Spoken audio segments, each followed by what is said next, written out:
extraordinary possibilities. Under the future of India, youth, innovation, and global leadership, we bring together voices from India and across the world to celebrate not only how far this great nation has come, but the future it continues to build. It is now our pleasure to welcome to the virtual podium our host for this global celebration, Hawraa Ghandour, IIU Country Director for Lebanon. Hawraa, the virtual podium is all yours. Unmute yourself.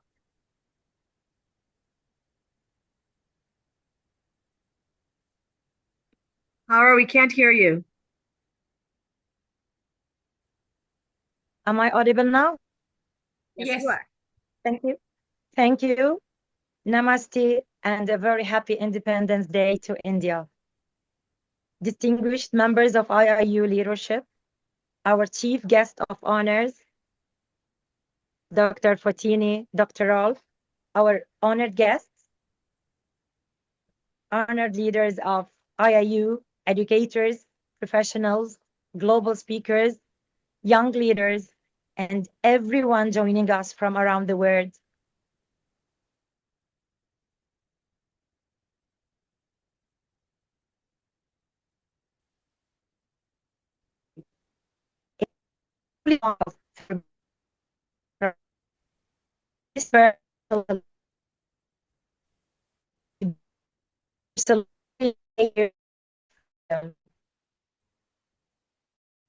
Also look beyond the university and the anniversary itself.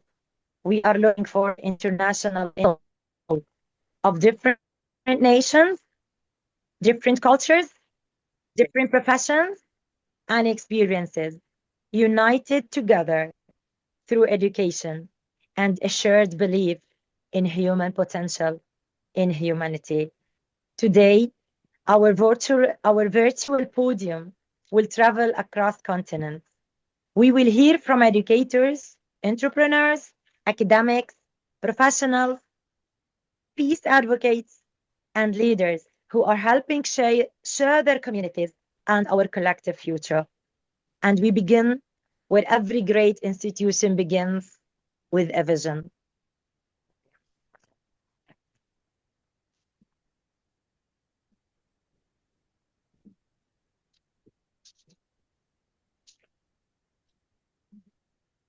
Even though the founder of IIU, Dr. Piyush, is not found with us today, but I'm sure that he has something extraordinary doing so that this global community keeps thriving and empowering.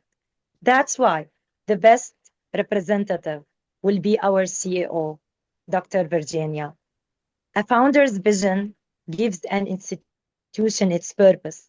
Leadership then carries that purpose forward, turning ideas into programs, into plans, into partnerships, opportunities, and impact.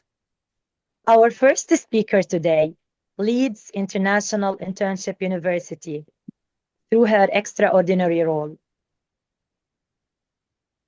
showing a current face of global development and collaboration. Her beautiful spirit, along with her beautiful face, will be the opening of today's event. Please welcome the COO of International Internship University, Dr. Virginia Rivera. The virtual podium is yours. Thank you so much, Hawraa. Namaste, everyone.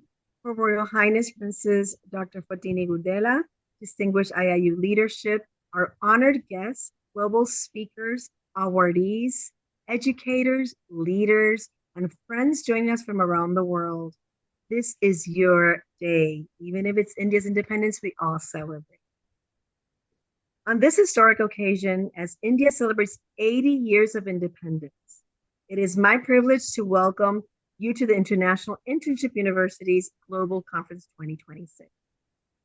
Today is not only a celebration of freedom, it is a celebration of responsibility, possibility, and the future we choose to build with that freedom.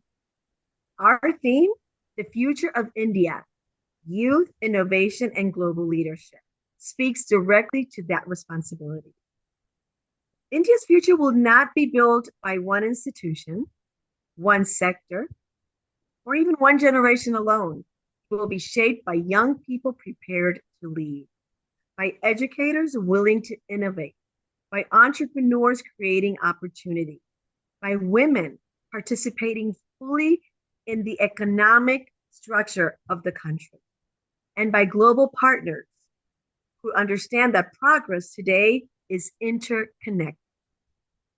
At International Internship University, we believe education must do more than transfer knowledge. Education must create access. It must develop confidence. It must connect learning with opportunity. And ultimately, it must prepare people not only or simply to live in the future, but to help build it. Let's think of that again. We're talking to the youth of today. They're not the future. They're not the leaders of tomorrow. They are actually the leaders of today. And this vision began with our founder, Advocate Piyush Pandit, whose belief in education without borders has helped bring together educators, students, professionals, and leaders from countries from all over the world. Today, IIU continues to grow as a global platform for learning, experience, collaboration, and human potential. And this gathering is a powerful reflection of that vision. We're also very proud that this celebration includes the unveiling of the Viksit Bharat Excellence Awards 2026, recognizing individuals whose leadership, service, and accomplishments reflect the spirit of excellence and nation building. 80 years ago, India entered a new chapter. Whenever I read this and whenever I see this, I just want to remind everyone that India is our millenary, our ancestral, ancient history. It belongs to all of us. 80 years since their independence, but they've been here for thousands of years. Today, another important question stands before us. What will we build with our freedom? Freedom, many take it for granted, but those that don't live free totally understand. May we build systems that expand opportunity. May we build institutions that develop leaders. May we build partnerships that cross borders. And may we build a future worthy of the generations who will inherit. On behalf of International Internship University and huge group of companies and trusts, I welcome you all. Happy 80th Independence Day, India. Jai Hind. I hope I said it correctly. Yes. Thank you so much. Thank you, Hawraa. Thank you. Thank you so much, Doctor. If you allow me, I'll just go straight into Advocate Piyush Pandit's message. Is that okay? So, namaskar, Jai Hind. On this proud occasion of India's 80th Independence Day, I extend my heartfelt greetings to every Indian at home and across the world. And I have to say that he thinks that we're all Indian, and to our distinguished international friends who have joined us in celebrating this extraordinary occasion. Independence Day reminds us the courage and sacrifice of those who gave us a free India. But it also asks something of each generation. What will you do with freedom, the one that they gave you? Today, our answer must be to build a Viksit Bharat, a developed, inclusive, educated, innovative, and compassionate India.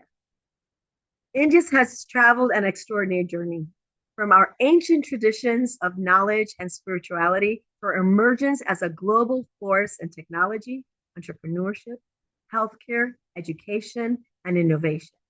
Bharat continues to demonstrate what becomes possible when a nation believes in its people.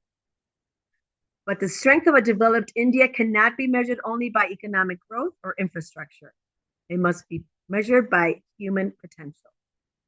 A Viksit Bharat is one where a child in a village has access to opportunity, where our youth have the skills and confidence to become creators, innovators, and leaders, where women have the freedom, dignity, and economic power to shape their own futures, where education does not simply prepare people for employment, but prepares them to transform society.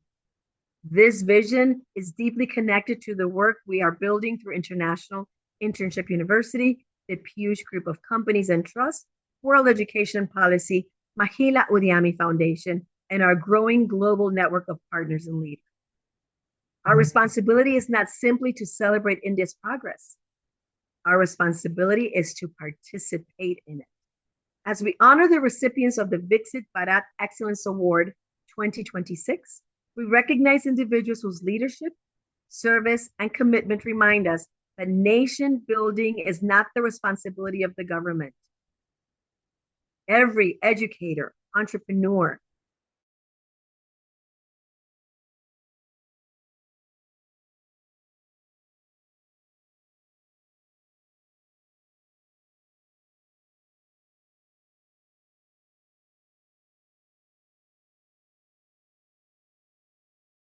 person. For knowledge process every barrier, where women stand as equal architects of prosperity. They are empowered not only to dream of the future, but yes, we also extend our hand. I think Hawraa is frozen. Hawraa, are you there? And then I will continue until she can return.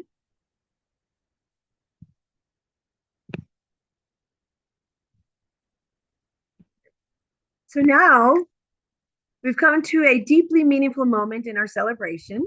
I want you all to use your imagination. In Indian tradition, the lighting of the lamp represents the journey from darkness to light, from ignorance to knowledge, and from possibility to purpose. Today, although we gather virtually and from many nations, we symbolically light one flame, a flame of knowledge, a flame of unity, a flame of hope, and a flame representing our shared responsibility to illuminate opportunity for others. I respectfully invite the leadership of International Internship University to join us in this symbolic lighting of the IIU Global Lamp of Knowledge. Dr. Virginia Rivera, Professor Dr. Charles Iboria, and Maha Shade, our Executive Director of Global Affairs. May we now light the IIU Global Lamp of Knowledge. Well, we were supposed to have a tech team putting our play lamp lighting, but use your imagination at this moment. One flame, one world, a future illuminated by knowledge. Thank you all. May this flame remind us that knowledge has no borders. And when knowledge is shared, its light only grows. And with the lamp of knowledge now symbolically lit, we move from illumination to recognition. As India celebrates 80 years of independence, we also celebrate the people helping shape the India of tomorrow. We now arrive at a very special institutional moment, the official unveiling of the Viksit Bharat Excellence Awards 2026. These awards recognize excellence, leadership, service, innovation, and individuals contributing to a stronger, smarter, and more self-reliant India. To lead this official unveiling and announce our distinguished awardees, please welcome Shraddha Agarwal, Executive HR, Piyush Group of Companies and Trusts. Shraddha, the virtual podium is all yours. Yes, ma'am. Okay, thank you so much, Virginia, ma'am. Namaste and a very good evening to our distinguished guests, IIU leadership, speakers, awardees, and friends joining us from around the world. As India celebrates its 80th Independence Day, it's my privilege on behalf of the Piyush Group of Companies and Trusts, and of course, International Internship University, to present the Viksit Bharat Excellence Award 2026. The vision of a Viksit Bharat, a developed India, is ultimately built by people who educate, innovate, serve, lead, create opportunities, and contribute to the progress of their communities and society. These awards recognize individuals and reflect the spirit of leadership, excellence, service, and positive impact. To every awardee, we recognize today this honor celebrates not only what you have accomplished, but also the contribution you continue to make towards a stronger and more progressive future. It is now my honor to announce the distinguished recipients of the Viksit Bharat Excellence Award 2026. Can you please, ma'am, have the video as well as the PPT behind in the background? I think we lost Maha. Maha's not here right now. It's okay, ma'am. Shall we start? Excuse me? Shall we start with the names? It's okay. I Yes. need some networking issue, so we shall start, I think. So we are starting with our core team members. First of all, we would like to thank them. First of all, we have Advocate Piyush Pandit, who is of course the founder of Swan Bharat Parivar. Then we have Dr. Virginia Rivera, who is the VP in Piyush Group. Congratulations, ma'am. Thank you. Thank you so much. Continue, please. Okay. Yes, ma'am. Then we have. Am I audible to you? We can hear Yes, you. Then okay. Then we have Professor Charles, who is the Vice Chancellor of International Internship University. Then we have Miss Maha Shade, who is the Executive Director in Global Affairs at International Internship University. Of course, we have Dr. Marine Mia, who is the Press IIU WEC. We have Dr. Roshni Lal, who is the trustee of Swan Bharat Parivar. Then we have Dr. Srividya Sukumar, IIU Director UAE. Then we have the next one is Dr. Janet Mata, who is from International Internship University. Then we have next awardee as Dr. Amita Sethi Kapoor, who is the director of FRPS core team member. Of course, we have Dr. Sara, who is the president at IYDC. Then we have Ms. Deepshika Pathak, who is the Director HR of Piyush Group and Company. We have Ms. Yasmin, who is the President at ISDC. We have next one as Ahmed Hassan, who is the President at ICE. Then we have Shraddha Agarwal, who is the HR Executive of Piyush Group. So these were our all core team members. I would like to congratulate all my core team members as they are an awardee here. So congratulations to all of you. Now let's start with our awardees. We have first one is Mrs. Sahib Raza Khan. Then we have Ms. Deepti Sharma. We have Ms. Poonam Seth. Then Mr. Salman Kareem. We have Dr. Tikam Soni. Then Dr. Ishtiaq Ahmed. Then we have Ms. Vijay Shera. We have Ms. Lakshmi Mansa.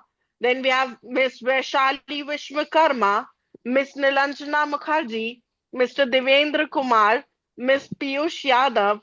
Then we have Trong Di Song.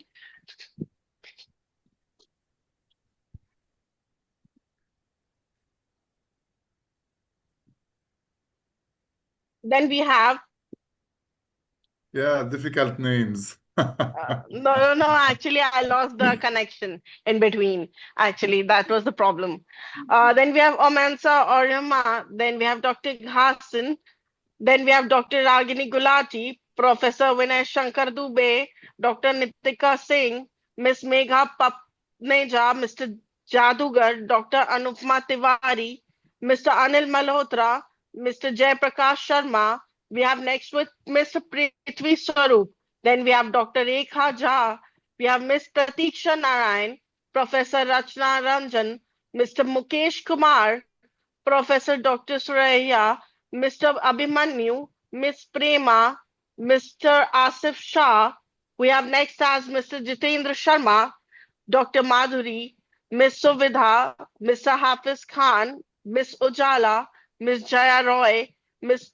Tosendra Dwivedi, Mr. Mario, Mr. Liu Trim, Ms. Archana, Ms. Vijay, Dr. Apeksha, Mr. Suresh Gopichand, Ms. Karen, Ms. Priyanka Srivastav, Dr. Sumitra Singh, Dr. Hani Sharma, Ms. Renu Jha, Ms. Chanda, Mrs. Asha Pandey, Mrs. Namrata Pandey, Dr. Prachi Benewal, and Dr. Sanya Sharma. I would like to congratulate all the awardees here who has received the award of Viksit Bharat Excellence Award 2026 from Swarn Bharat Parivar. Advocate Piyush Pandit, who is the founder of Swarn Bharat Parivar. Congratulations to all of you.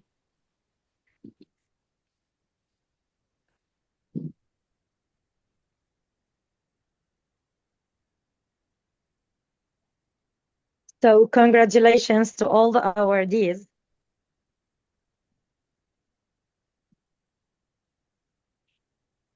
And now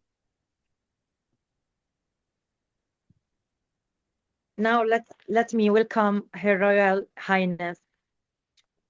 Her Royal Highness is an engineer, humanitarian, international advocate, and goodwill ambassador for IDO network with work spanning cultural diplomacy, human dignity, youth empowerment, peace, and community development.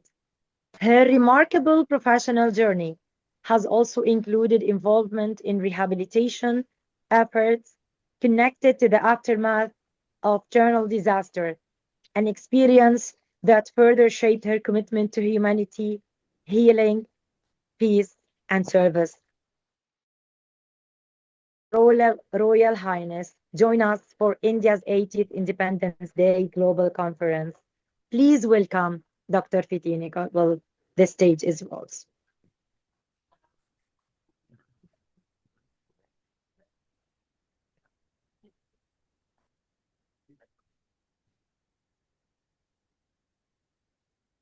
Dr. Fitini? Yes, thank you so much. We are all ears. Thank you very much. Welcome. Thank you. Good evening, good afternoon, good morning. And I thank you very much, IIU, International Graduate University. And I also personally thank Mr. Piyush Vital and also Ms. Dr. Virginia for giving this chance and opportunity to participate in your fantastic educational global online conference, especially in that very much important day for India. Happy Indian Independence Day to everyone who is inside and outside India. Today, I would like with my presentation to do a short journey with you all together. It will be a timeline journey starting from the 15th of August 1947, and we will do 4 steps. 15th August 1947, we will do step 15th of August today, 2026. We will do another step from tomorrow, 16th of August 2026, and the last step will be 15th of August 2047, and we will do it very briefly. I welcome you on our trip. I will just share with my slides.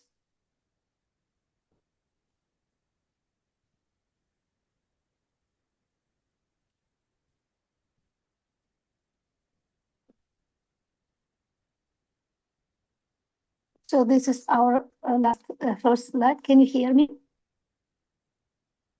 Can you hear me? Yes. You can hear me. All right, very good. Thank you.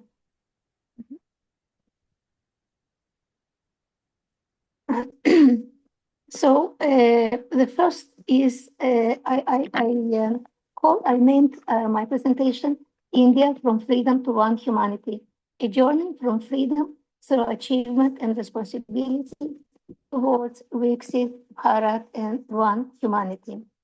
Freedom should be achieved without losing our humanity, which had been stated by Mahatma Gandhi. India from Freedom to One Humanity, the first step, 15th of August 1947, the day of independence. Let's see together freedom and values. What happened? Who made it? How it was possible made it? What challenges? What did freedom mean? And what did it cost? So the first one is the road to freedom.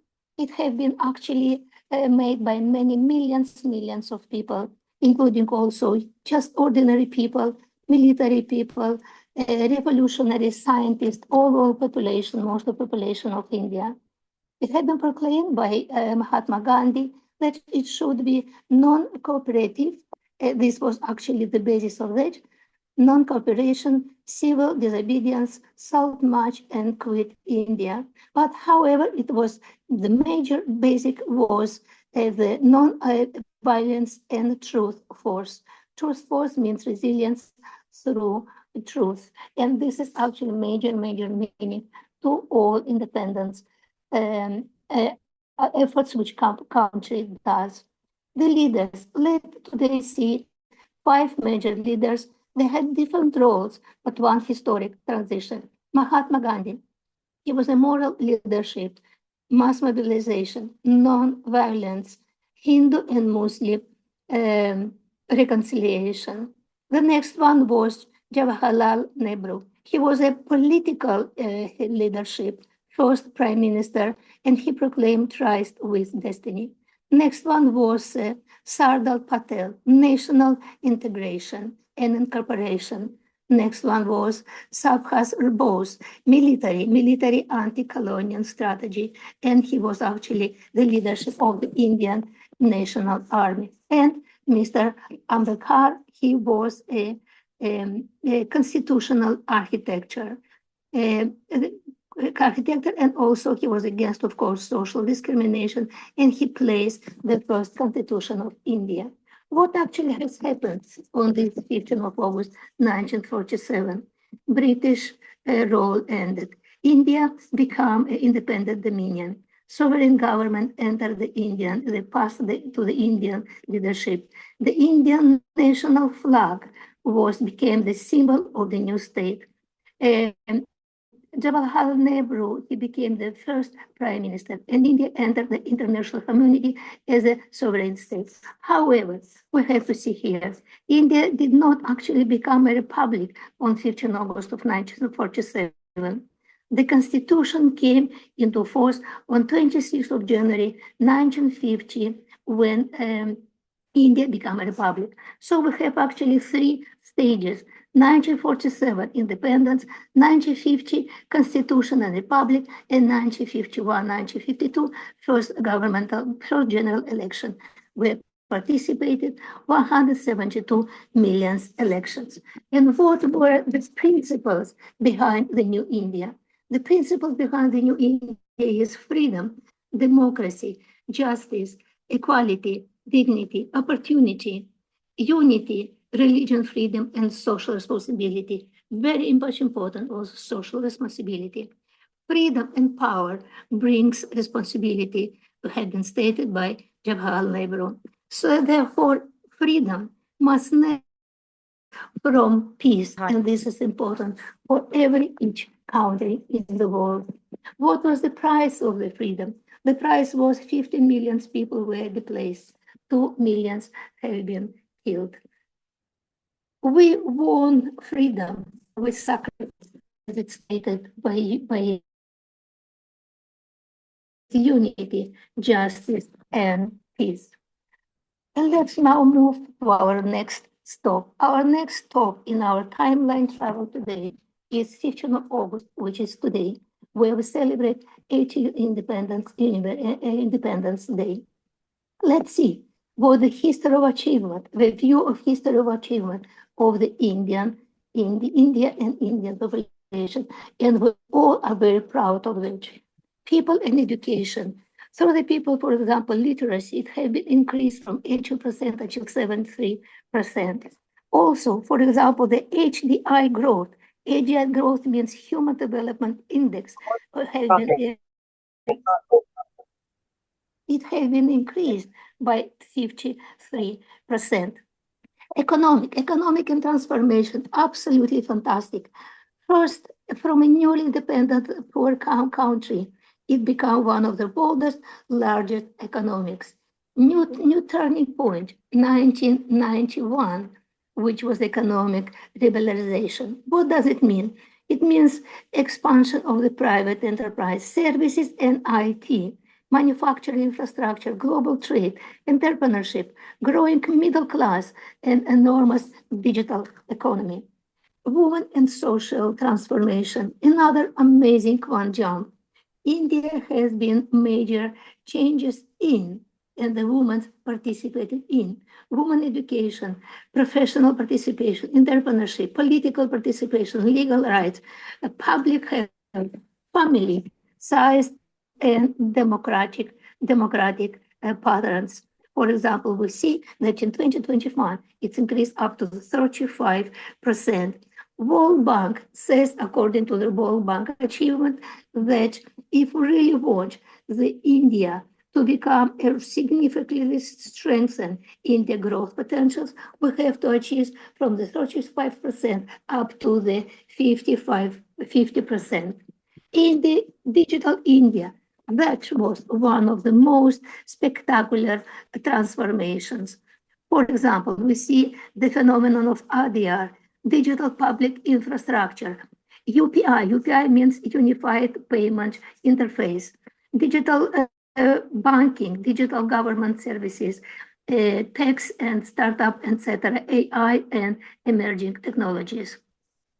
For example, UPI, if we just take statistically only 1 month in May in 2025, we see that in national records, it was reported like 720 bucks was in 1 month in these UPI activities of India. And one of the major jump of the increasing of the science-based technology in India. In 1975, Indian first satellite. In 2008, it was Indian first lunar mission. In 2013 and 14, it was Mars orbit mission, India's first interplanetary mission, which has been reached Mars on its orbit. 2023, it was India became the very first country to successfully land near to lunar south polar region. Also 2023, 2028, we have Aditya L1, which continue lunar and solar exploration. So we can see absolutely fantastic and phenomenal transformation. From a nation fighting for the freedom, it became a nation exploring the moon and Mars. India and the world. Now we see here that Indian transformation is also diplomatic. In 1947, nearly independent country seeking to place in the world. Today, major participants of India in group G20, G20 is the international group of the countries, very much advanced countries, UN diplomacy, global South cooperation, climate negotiations, international development, peacekeeping, technology partnership, and also trade and global supply chain. Here we can see another amazing achievement that India hosted G20 presidency in 2023 and also convened the Voice of Global South Summit with participation from 126 countries. So what we see, and we're all proud of India, 8 decades of sacrifice, countless achievements, one nation rising, a future without limits. Our next step is tomorrow and up to the 2047, 16th of August 2026. What will be achieved? What are the modern challenges, visions, and responsibilities? We see here different accesses. What is human capital? Human capital is human actually is the most, very much the most important treasure for Indian development and Indian country. What is the challenge? Education quantity is not longer enough. India needs critical thinking, creativity, scientific education, AI literacy, vocational skills, learning, non-stop learning, and ethical leadership. So the challenge is to turn India, enormous young population, into human capital dividend rather than the employment challenge. Another one, access, we can see jobs and exclusive prosperity. India needs millions of the productive technical works, like in the skills improvement, internship, manufacturing, services, innovation, and good jobs. The World Bank estimates India needs average growth of around 7.8 annually over the next 2 decades to reach the very high income status by 2047. And what we see here, women and full participation, from women as beneficiaries to women as an equal creator of Indian future. Climate, this is one of the major issues also in India. Climate, water, and energy. Indian development must become increasingly climate resilient. Important challenges, what are they? Let's talk together. Water security, heat, which is very important, air pollution, sustainable cities, renewable energy, agriculture, biodiversity, disaster resilience. Another thing which we can see, AI and technological sovereignty. Yes, is that a question? Can India build AI? Yes, of course, yes. This is another question. Can India use AI to improve human life without losing human values? Of course, this question goes to every country. And here we have a priority. AI, education, ethics, healthcare, agriculture, and of course, public services. Another one will move quickly to democracy and good governance. The future, the future requirements are, which goes also to every country, which is rules of law, institutional trust, transparency, accountable government, responsible citizenships, protection of rights, and of course, informed voters. The challenge is not merely having democracy. The challenge is making democracy work well for every citizen. Let's go now to see diversity, religion, and social harmony. In India, future should be very much, of course, demonstrate unity without uniformity. It's multi religious country, languages, traditions, culture, and region. But of course, one constitutional framework and one shared commitment to human dignity. Indian global responsibility. Indian rise creates a larger responsibility. And economic and technology power may be contributed with the peace, diplomacy, and service. A strong India can help build a more compassionate and cooperative world. Yes, what we can see now, we can see that the future is not given. It is created with wisdom, work, and values. Together, we build a stronger, fairer, and more compassionate India. Let's move now to another stop, which is our last stop, 15th of August, 2020, 2047. Viksit Bharat, the future of one humanity. What it should be? It should be prosperous, educated, healthy, innovative, sustainable, inclusive, culturally confident, peaceful, globally responsible. The vision of 2047 of India. India official Viksit Bharat vision is actually content on the becoming a developing nation by 2047. Government discussions have already included on the aspiration towards of $30 trillion dollars in economy. And now we can see our responsibilities together will build the future. For students, learn deeply, trust, think independently, act honestly, respect differences, create boldly, and serve humanity. For parents, give children not only success, but character to create a happy life and vision as well. For older people, pass your wisdom towards the other generations. The wisdom of the old people is a treasure, it's a national treasure, national value. For professionals, all professionals, measure success not only by what you account or accumulate, but also by what you improve and check how many people's lives have been changed. And of course, for everyone, India's nature is not only built in parliaments, not only in laboratories, not only in companies. It is built in families, in classrooms, in workplace, in communities, by millions of everyday choices. And now what we see, we see that the final message is, in 1947, we won freedom. In 2026, honor the journey. 2047, build the future. And beyond 2047, everyone, all nationalities, all countries, we will serve one humanity.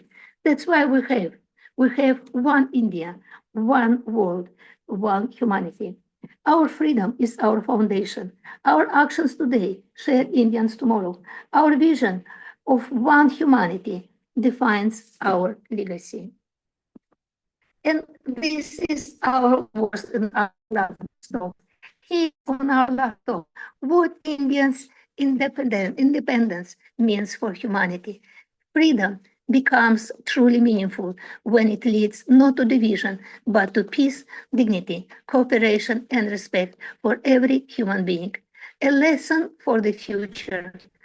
Let us transform progress into responsibility, diversity into unity, and national success into service to humanity. Thank you very much for your attention. One world, one India, one humanity. Again, happy Independent Indian Day. Thank you. Thank you so much, Dr. Fetini Godella, for your remarkable insights and the wisdom you have shared with us today. Your Highness, your words have truly touched our hearts, leaving us not only inspired, but also with thoughts and values that we will carry with us long after this celebration ends. We are deeply honored and grateful for your presence and your meaningful contribution. Thank you for being our chief guest of honor today.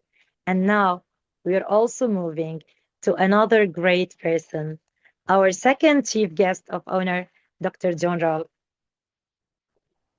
Dr. John, my story with you started more than 16 years ago when we were together in the International School Awards. And that's why I would like to have you with us today, not only as a distinguished global education consultant who has devoted most of your life and your career to helping educators, not only in your country, but in all the world. And me and Maha and many other ambassadors are always proud to be your children because you were the father of the International School Award, and we will never forget your efforts. Many of us know John through his remarkable journey with the British Council and his contribution to international school partnerships and global education. Your dedication to international education has earned you prestigious honor of member of the Order of the British Empire. What makes your presence particularly meaningful today is your belief in education as a bridge between people, cultures, and nations, a spirit that beautifully reflects what we are celebrating today in India. It is therefore with immense respect and genuine pleasure that I welcome you today, Dr. John Rolfe. The stage is yours. The virtual podium is yours. I will be sharing your screen. Thank you, Hawraa, and the pleasure has always been mine. Namaste, everyone. I always say educators are the most important people in the world. Bringing young people together, connecting communities. And on this very special day, the 80th Independence Day in India, there's a wonderful quote from the historian Will Durant, who said that India teaches us all the tolerance and gentleness of the mature mind, understanding spirit, and a unifying, pacifying love for all human beings. And I think that underpins the enormous task and the enormity and privilege we all have of educating every day. Thank you, Virginia. Thank you, Maha. Thank you to Your Royal Highness, Dr. Fetini. That was a wonderful opener. And I think the fact that, as you said, the future is not given. But as educators, we can certainly bring communities together and ensure that great conversation of humankind happens every day. And the flame that Virginia mentioned earlier, that important flame that we celebrate today for the 80th anniversary, that celebrates knowledge, unity, and hope, burns every day in all of our classrooms, in all of our places of learning. And it's a true honor, a true privilege to be with you today. I'm a huge fan of the IIU. It's a wonderful organization. And I think its motto about inspiring, inventing, and igniting young minds is exactly what we're celebrating today. Because building connections, understanding, and trust in a world of opportunity is so apt on this important day. Thank you, Howard. So absolutely, the importance of education is that bridge. It's not just about lessons. It's not just about what happens in the classrooms. It is teaching those incredibly important life skills, having access to real world experiences and those intercultural skills, and showing that young people develop those interpersonal skills and confidence. Again, a huge thank you to all educators across India. You were the first country in the world outside of the UK to adopt the International School Award and to celebrate the importance of international connections. Because all of you have always supported that innovative global curriculum that raises aspiration and widen horizons for young people and developing that incredibly important global mindset. Now more than ever, we have to look for what links us together, what brings us together, those commonalities, rather than looking for differences and problems that may separate us. And again, I'd like to mention the importance of the Sustainable Development Goals here. I think they're incredibly important, or those 17 goals that bring together young people and educators and communities, because now more than ever, there are no passengers on planet Earth.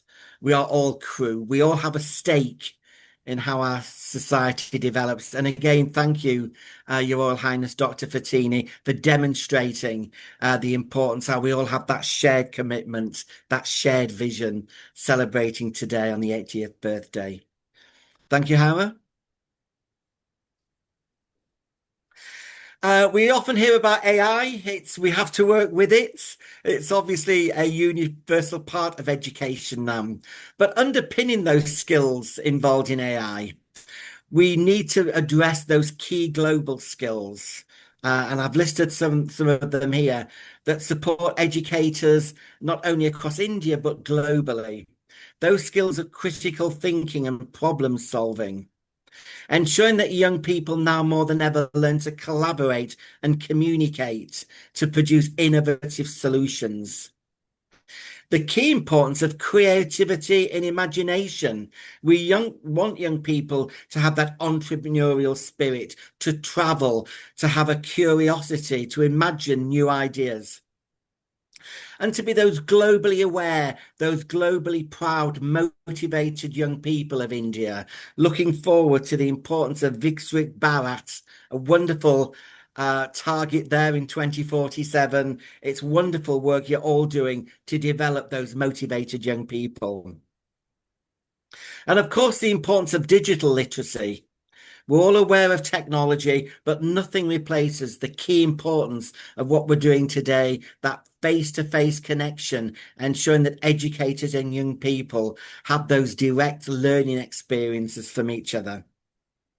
And the importance of student leadership and personal development. It's always been wonderful in my visits to amazing schools across India, that personal development, young people are developing the key roles of leaders with resilience, self-confidence, well-being, and lifelong learning, and forging that amazing routes towards the next 80 years for India. And here is our global citizen. Well, what's always interesting is we talk to many educators across the globe and we say to them, what is a global citizen? What do you think the skills, knowledge, and experiences and characteristics that young people should develop to be global citizens?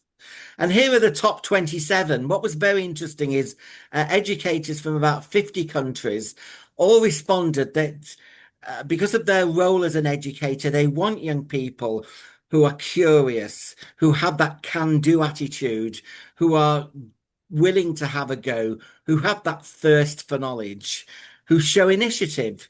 So what was incredibly interesting, I think continues to be very powerful in global education, are that shared commitment to ensuring that young people do develop a whole range of lifelong skills that serve them well, not just in the world of academia, but in the world of work, in the role of family, in bringing together wider communities. And again, a huge thank you to educators across India for their fantastic work in developing globally aware young people. Thank you, Howard. So we would always say to all schools, get involved with global work. It's a really wonderful way of having wider media coverage for the school, ensuring that positivity is writ large within all of the school. Recognition, celebration, and development of staff and students in intercultural dialogue. And what we want is to develop wider understanding between people with diverse opinions and values and have that spirit of global togetherness. Because all schools and educators share that common vision in helping to better understand and protect our planet and our interdependence and connections and develop those mutually empowering relationships. I really like the central role that educators play every day in that great conversation of humankind. It's more important now than ever that we continue to build those bridges, we continue that open dialogue, continue to recognize each other and learn from each other, and ensure that educators always have that very central role in the great conversation of humankind that's been taking place for many, many years in India. And we look forward to supporting great Indian educators with their great conversation for the next 8 years. Okay, thanks, Howard. Some interesting statistics here that educators feel that schools should be doing more to prepare students to deal with that fast-changing globalized world. It's important as well that teachers feel motivated. And a great thing about global education, it really motivates them to stay in teaching, giving wider purpose to teaching and learning. And of course, often the demand is coming from young people as well. They want those skills, knowledge, and experiences in schools to help them better understand what they can do to make the world a better place. And of course, this is a globally mobile economy now through technology, through travel. It's so important that young people are given the skills to think globally. And certainly knowledge and awareness of the wider world is more important to employers than just the class of the degree. So it's not just about the academic success, which is incredibly important. It's ensuring that young people also develop that awareness of the wider world as they go on to their further studies and the world of work. And of course, I think we all have a stake in ensuring that young people learn to think more globally. Thank you, Howard. And here is our tree of global knowledge. What we feel schools and educators are all about all over the world are developing those skills of being confident, curious, resilient, enterprising, compassionate, and principled young people. All of us have a stake in ensuring that young people are given the knowledge, skills, and experience to become those successful learners, those confident individuals, and those responsible citizens to ensure that their lives are touched by global education, that they thrive, that they see the world as an incredibly important way of teaching and learning. So there's lots of ideas there. A great part of, and Howard, you will know this, and the wonderful Mahar will know this. We've seen some amazing projects from all over the world, looking at everything from world dance to famous figures around the world to languages. You can understand the world so much better by comparing and contrasting and bringing the world into your classroom to develop such important skills and ensuring that young people are those successful learners. So again, a big thank you to educators with us today for all their wonderful work. So as I said earlier, I'm a huge fan of the International Internship University. Virginia, all your colleagues, Hawraa, Mahar, you are brilliant. You are that catalyst for positive change in developing and celebrating impactful global education. I will say it again, global educators, you are the most important people in the world.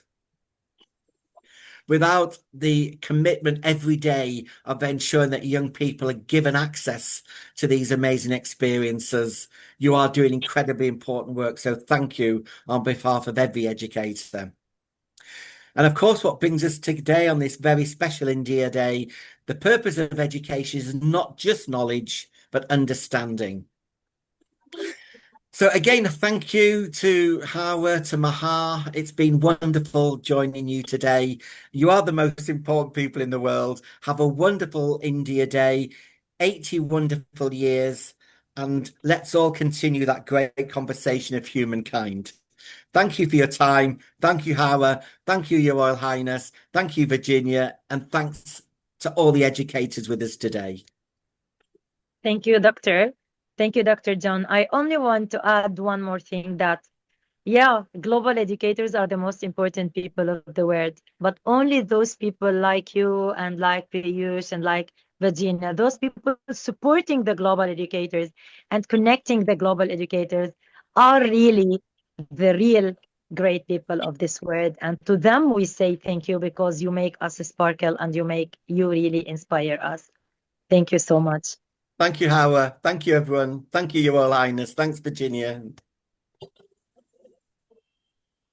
I'm trying to let the video play, but I guess I am facing some issues. That's why let's not waste your time and let me welcome Dr. Charles Iboria. Dr. Charles.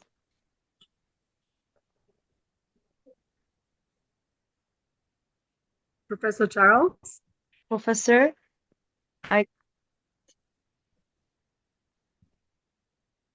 Okay, so then I think while he comes back, maybe we can call Dr. Srividya Sukumar. okay. If she's here. I see them here. I see yes, them there. I can see him here. That's why, but maybe there are certain connecting issues with his. That's why let's move to Dr. Srividya Sukumar, representing IIU leadership in the United Arab Emirates. Our next speaker is an educationist, transformational leader, and advocate for sustainability and community development. Please welcome Dr. Srividya Sukumar, IIU Country Director, UAE. The virtual podium is yours. Thank Please. you. Thank you You're so much. welcome. Thank IIU for the greatest opportunity. And on that note, I would like to celebrate our Independence Day today with you all today. So happy Independence Day, and so long live Bharat. And on that note, I didn't prepare a presentation, but my message is just on the focus of the 80th Independence Day. And this day is so very special. Why? Because it has got a theme. And the theme says that Yuva Shakti for Vikshit Bharat at 2047. That's one theme. That is, we are talking about youth empowerment, Yuga Yuva. And it is also commemorating 150 years of Vande Mataram. This Vande Mataram is the national pride of India. These are the basic themes for this year, that is 80th year of India's Independence Day, which is celebrated today on 15th August 2026. So what is the meaning? What is the meaning of this is that from freedom to responsibility. Thanks for the chief guest, like ma'am had given us really a wonderful explanation of exactly the evolution of India from 1947. And the vision today we are talking about is the 2047. That's nearly about celebrating nearly about a centenary from national pride to global partnership. Why is it called as national pride? Because 1947 India became free, so that's called as a national pride. But with 2047, what we are visioning is that with the global partnership.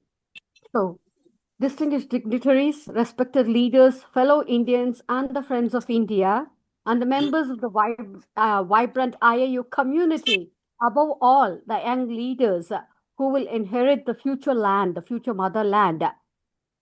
Namaskar. Since I'm from UAE, Assalamu alaikum, and a very happy Independence Day. So today, as the tricolor rises with pride, we are not merely commemorating a historic moment in India's journey, but we are standing at the intersection of the past, present, and the future. From the lessons we learned from the past, we are relating it to the present and we are connecting it to the future. But in this process of connecting the past and the future, we are enriching, we are enlivening this present. The present is always other meaning for present is the gift of living with the sense of memory, responsibility, and the possibility vision with the pragmatic vision of the future.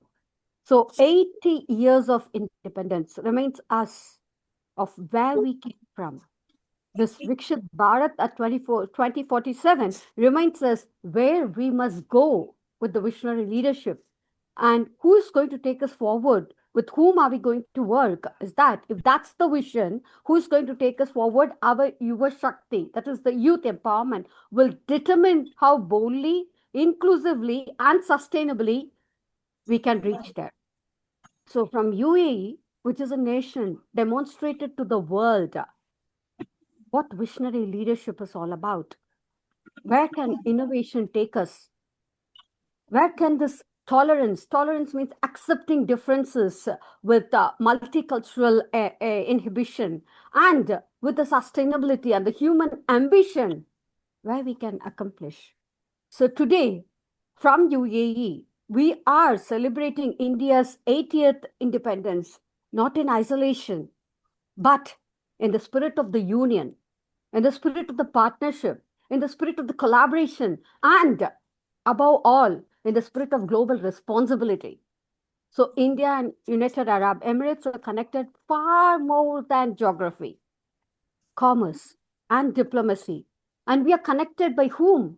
The people, the citizens, the inhabitants of the earth, with the notion of one planet, one vision, and one mission, because that's the only planet that we have. As aspirations, innovations, enterprises with a shared vision of confidence in the future in the name of sustainability. So our relationship therefore carries an extraordinary opportunity to move from cooperation to co-creation, coalition, from partnership to shared impact, such that we all, from heart, mind, and soul, put our hands together for the bilateral progress to the global contribution. So, with the Yuva Shakti, who is going to take it forward? Again, I repeat, with the Yuva Shakti, that is the futures of the youth of today, who are the future leaders of tomorrow, the architects of Vikshit Bharat at 2047, a developed India can't simply be an economically stronger India. It must be an India where every child can learn, where every young person can aspire, where every woman can lead, every entrepreneur can innovate, every community can participate, not just as participation, but as a contributor, not just as a contributor, but as an architect.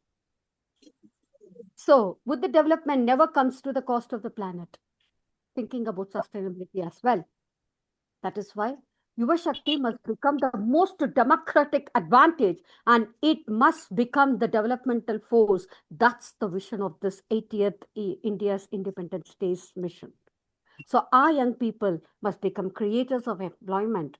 Thereby, as we are the educators, as the responsible stakeholders of this planet, we must create these settings for them. We must create the environment for them where they are not going to be job seekers anymore. They are going to be job givers. They're going to turn into entrepreneurs. They're going to create employment for people, and they're going to be the champions of sustainability, responsible users, not compromising on that fact that creators of artificial intelligence working in collaboration with artificial intelligence as social innovators, climatic leaders, entrepreneurs, researchers, educators, and bridge builders between the nations. Definitely as forerunner who is going to take this mission forward. So we must, as educators who have shared this platform, we must tell our young Indians, do not ask what opportunities or the future will give you. Ask what future knowledge your knowledge is going to give you, what your character is going to imbibe in you, what innovation can create for the humanity. So these are the questions that we should ask them, such that they start working in collaboration with the community, with the government officers, and also, as ma'am was mentioning, corporate boardrooms. So it will be built in classrooms, laboratories, startups, villages, universities, communities, and so on. So from the reference to the responsibility, we are here to commemorate together the second theme with 150 years of Vande Mataram. These immortal words acquired renewed meaning. Vande Mataram is not merely an expression of love for our motherland. From generation of a freedom struggle, it became a call to our courage. Possible, you can play the song towards the end so that people will be able to hear it. For our generation, it will become the call for the responsibility. So if we truly salute our motherland, we must protect her soil, conserve her water, educate her children, empower her women, respect her diversity, respect all religions, all cult together, accepting all differences, strengthen her institutions, and ensure that prosperity reaches that last person on this planet. So, in today's interconnected world, love for one's nation need not separate us from humanity. On the contrary, the stronger we commit ourselves to the nation, the greater will be the contribution to the world. So that's what Vande Mataram's message is here. So the young generation to inherit this legacy of patriotism with the confidence to collaborate, compassionate enough to include, courageous enough to serve the humanity with the 17 commitments of the responsible generation, nothing other than the 17 SDG goals. So with UN, working in collaboration with UN gives a powerful global framework for transforming these aspirations into action. So the 17 colorful icons becomes the conference screens, not only as the conference screens, but also the mindset of the people become the conscious, thus evolving them as a conscious young leader who is going to bring the transformation. So we will eradicate poverty, hunger, and we will strengthen human dignity. And we will advance in health, quality education, gender equality, and we strengthen human capacity. We will provide the basic resource of clean water, clean energy, decent work, and we strengthen sustainable prosperity. So we will be building together with the unified vision and the mission, resilient cities, encourage responsible consumption, take climate action, and we protect our planet for the future. So that's the legacy that we will be leaving behind for our future generations. So when we conserve our life below water, life on land, we acknowledge that humanity is not separate from nature, but it is well integrated with the nature. We are the nature. We are the earth. We are the motherland. We are the people who has to work in collaboration and coalition. So what we need from the students, a technologist mentoring other students, fellow students, a doctor who is supporting the community health, an entrepreneur mentoring the young startup, a teacher advancing literacy, an engineer developing clean energy solutions, a young professional volunteering for climatic action, a university partnering with communities, a business aligning with the innovation of ESG, that is the environmental social governance and measurable social impact. So that's the Yuva Shakti, which is otherwise called as Jana Shakti, becomes the vision and the power to transform not only in India, but also the shared world. Thank you so much. Jai Hind. Thank you, Bharat. Thank you, IIU, for giving this wonderful platform of sharing my ideals with you all today. Thank you so much. Thank you.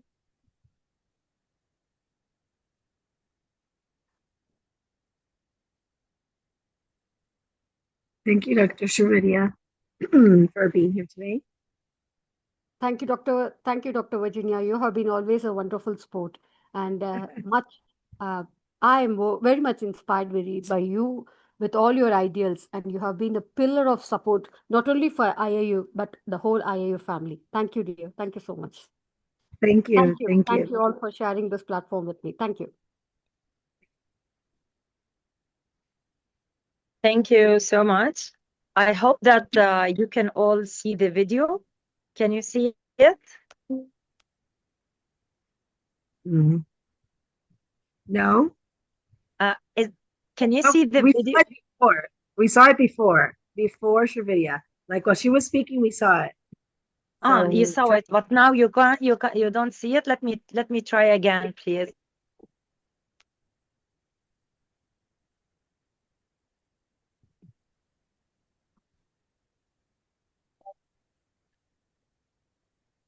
we just saw it.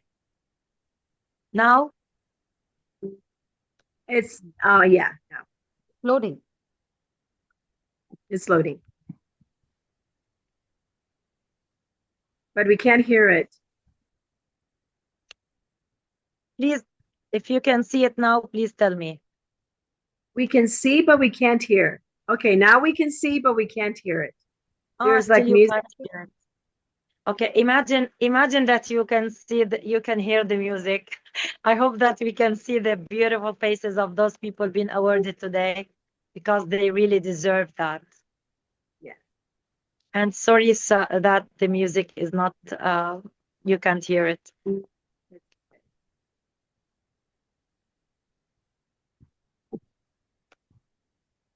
This is Lakshmi Manasa Anumula. Yeah. You You can add your voice, Dr. Virginia. Yeah. And I just hate Miss Nilanjana Mukherjee. I hope I'm saying Mr. Devendra Kumar. Dr. Virginia, should I say it for you? Mr. Piyush Yadav. Congratulations. Yes. Strong. Strong. Thank you.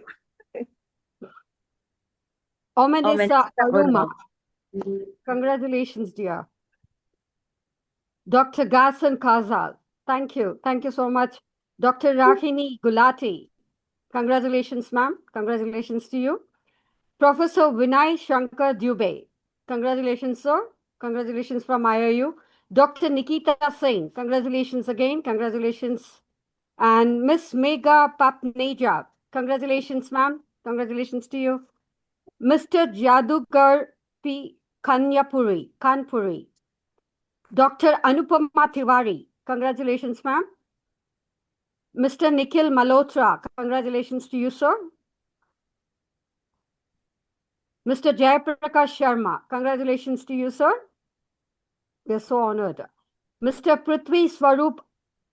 Congratulations to you, sir. Dr. Rekha Jha. Congratulations to you, ma'am. Again. Miss Pratiksha Narayan. Congratulations to you, dear. Professor Rachna Ranjan Chakraborty. Congratulations to you, ma'am. Mr. Mukesh Kumar Biza. Congratulations to you, sir. Professor Dr. Surya Bano. Congratulations to you, ma'am. Mr. Abhimanyu Paraksha. Congratulations to you, sir. Thank you. Miss Prema Vishwas. Congratulations to you. Mr. Ashif Shah. Congratulations, sir. We are so inspired. Mr. Jitendra Sharma. Congratulations to you, sir. Thank you. Mr. Deepak Yadav. Congratulations to you, sir.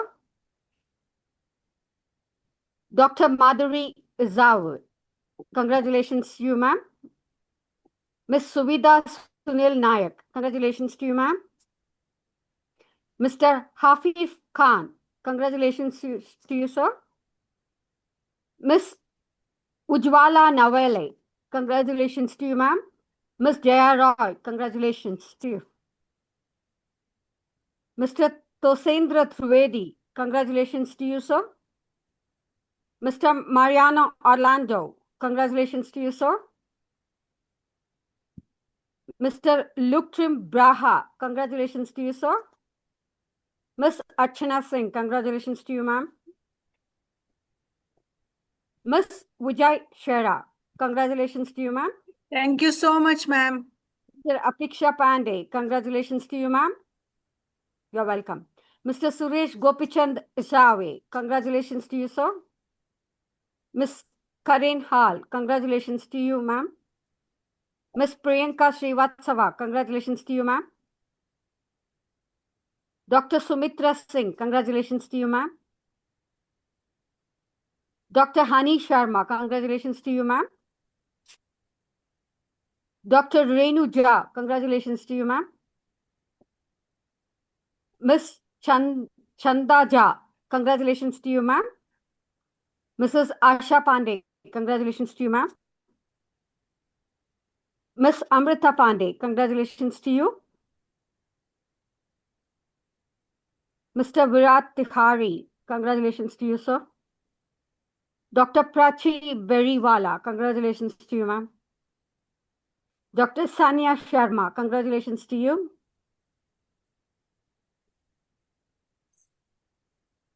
I think that's the last one. So Thank you. congratulations to all the awardees. And always a special thanks to IIU that is really opening the door for all those global educators to inspire more and more educators and students all throughout the globe. Excuse me, And now- ma'am. I just wanted to say, due to the network glitches, I could not join you earlier. So nice to hear you. Congratulations to everybody, ma'am. And Thank you. congratulations to you also. My best wishes to all the awardees. I don't know whether you have taken my name or not. This is Dr. Agni Gulati. Okay, so welcome, doctor, and thank you for your message. Thank you once again, ma'am. Thank you. Okay, from India. Yeah, from India. Dr. From Agni India, Gulati. Dr. Ruji Banerjee. No,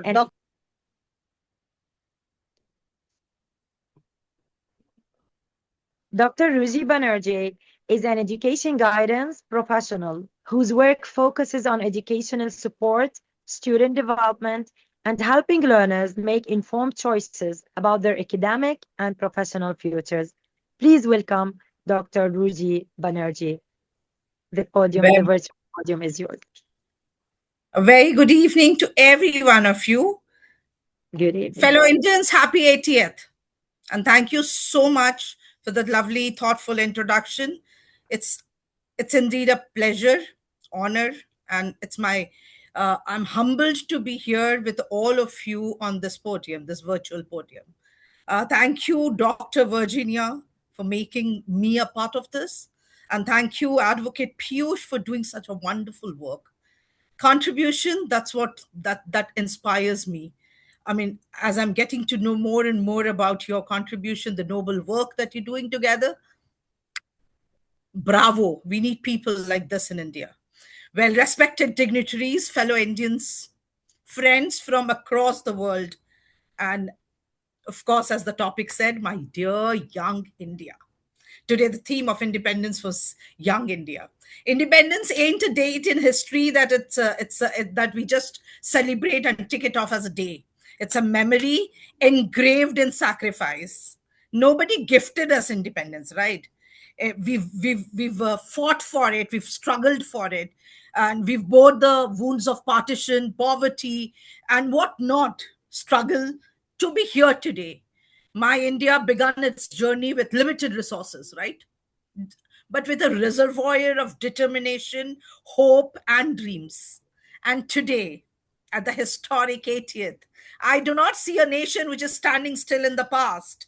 I see a nation that has traveled an enormous distance, extraordinary distance, defying imagination. Just think of us, from bullock carts to Chandrayaan, from scarcity to technology, and that to becoming a global powerhouse of digital innovation today. And India once described as, the developing nation, to confidently shaping the vision of Viksit Bharat 2047. And today I say this with conviction: the greatest transformation of India is going to be carved in its human potential, the youth of my nation. Today, nearly 65% of India's population is below the age group of 35. India stands as the youngest country today, and it's just not numbers or a demographic chart, let me remind you. This is millions of possibilities waiting to be awakened, kindled. But today I have a question, and that comes to my mind over and over again. Should we just allow this demographic dividend to just remain a silent number? Or should we all take the responsibility to charge and ignite it to be India's greatest power for tomorrow or the next decade to dawn? Well, this question is extremely personal.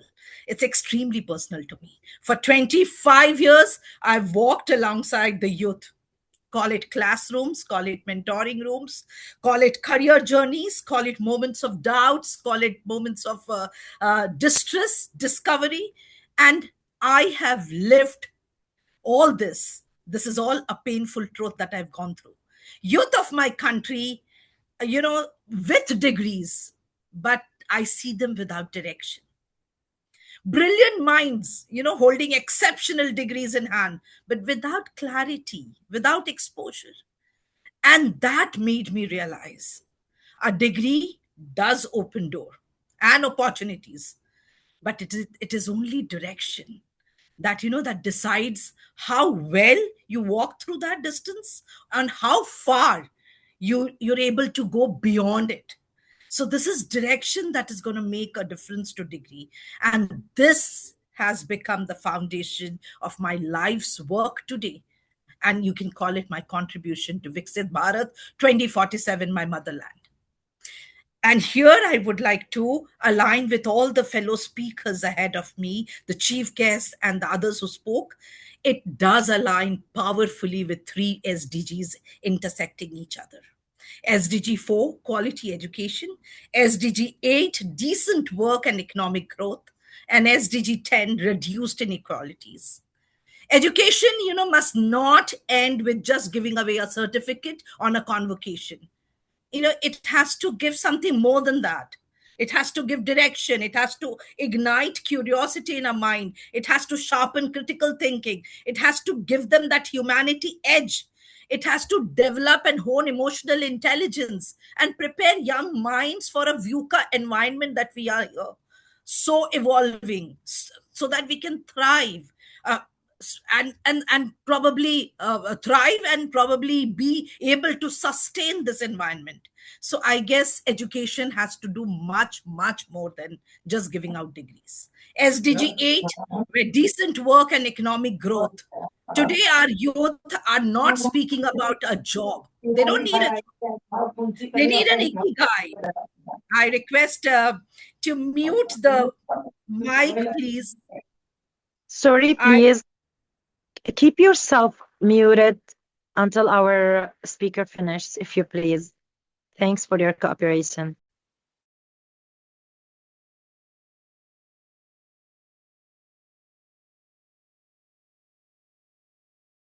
You are muted. Doctor, you are Okay, muted. okay. Yes, now you Am can. I audible now?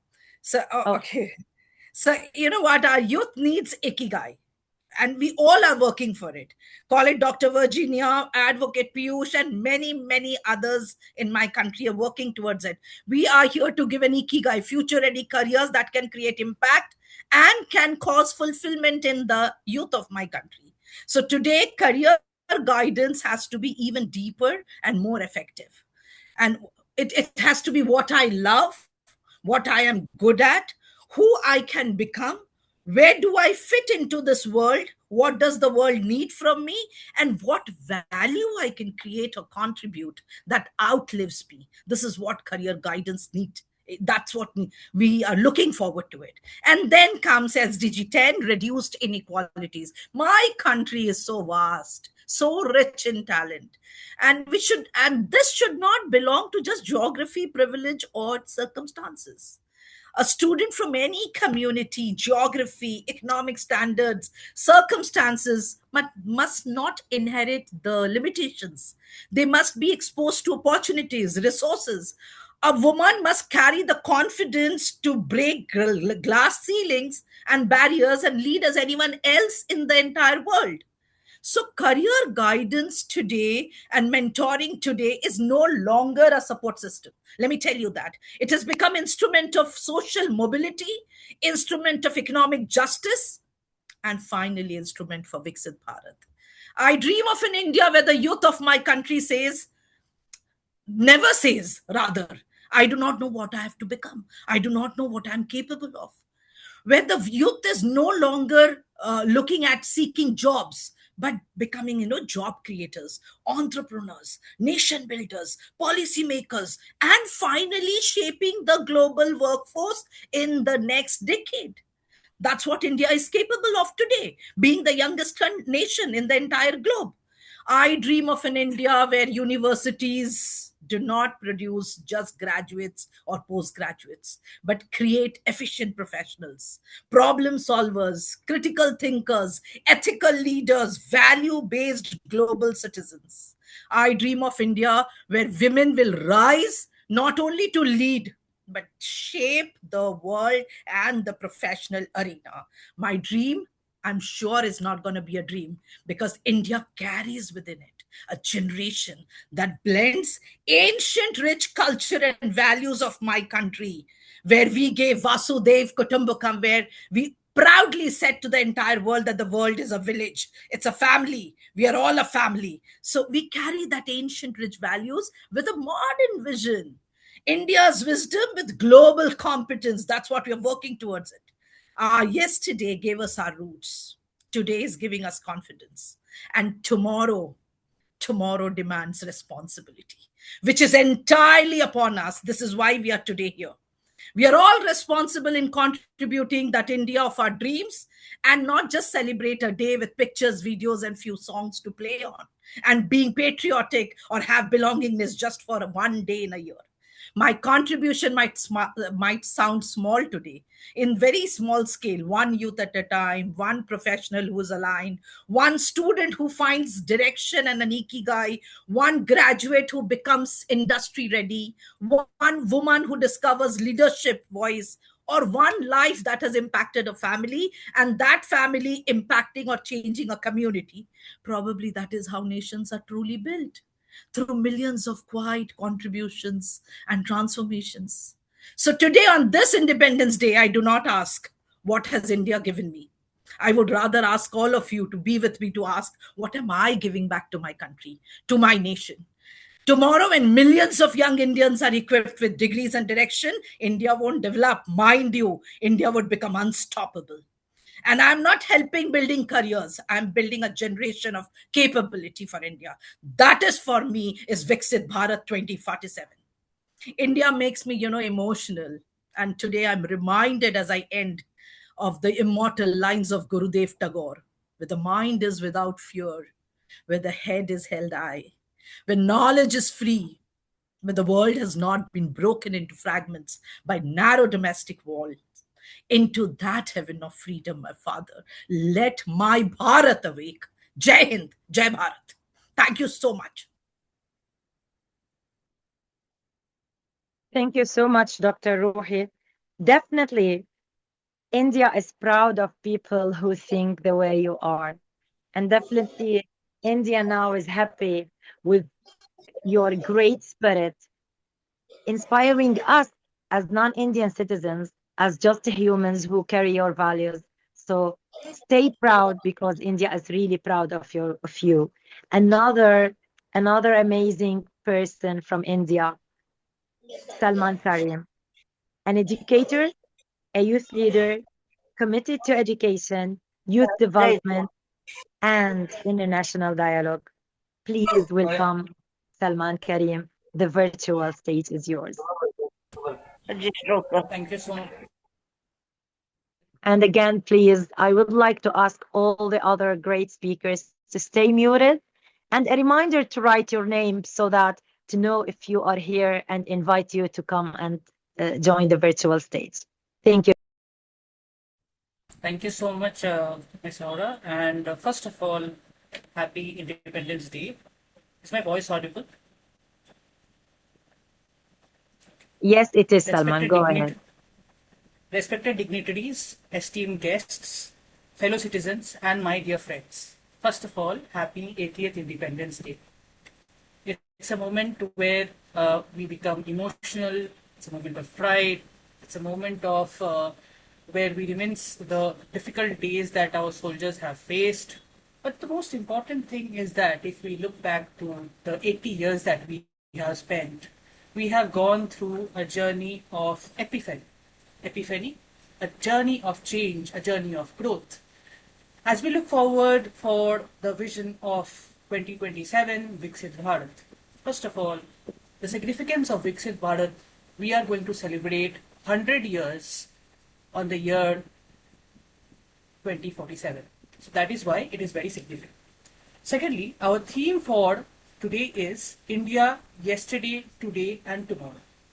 If we think about yesterday, we had leaders like Mahatma Gandhi, Jawaharlal Nehru, and Netaji Subhash Chandra Bose. But I would just tell you one thing. When you talk about leaders, we are not going to miss even the fighters, the people who have lost their lives, the soldiers who are fighting in the chilly, cold weather.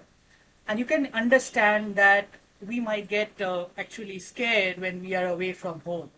We might get tensed how our mother and father is, or the health of our family members is, because we are very concerned about near and dear ones. You can think about our soldiers when they contribute to the service of our nation. They don't think about whether they can come back to their home or not. Countless soldiers who have sacrificed their life, and irrespective of whichever country you belong to, think of the flag, whichever country that soldier is defending, that particular person is not thinking just about its nation. It's just protecting. You can understand, protection means irrespective of whatever thing is, they do not question the good and bad between situations. We have to defend so that somebody can celebrate a birthday, somebody can eat in their restaurant, somebody can celebrate a good celebration with their family. Today, we are living in a peaceful world. No matter which country you belong to, we think about independence as three possible terms: independence, freedom, and the most important term is responsibility. When we think about independence, our esteemed speakers, dignitaries, Your Highness, and all the speakers have already highlighted the key points. My question to everyone and our beloved audience is, we have a responsibility towards our nation, towards the country that we belong to.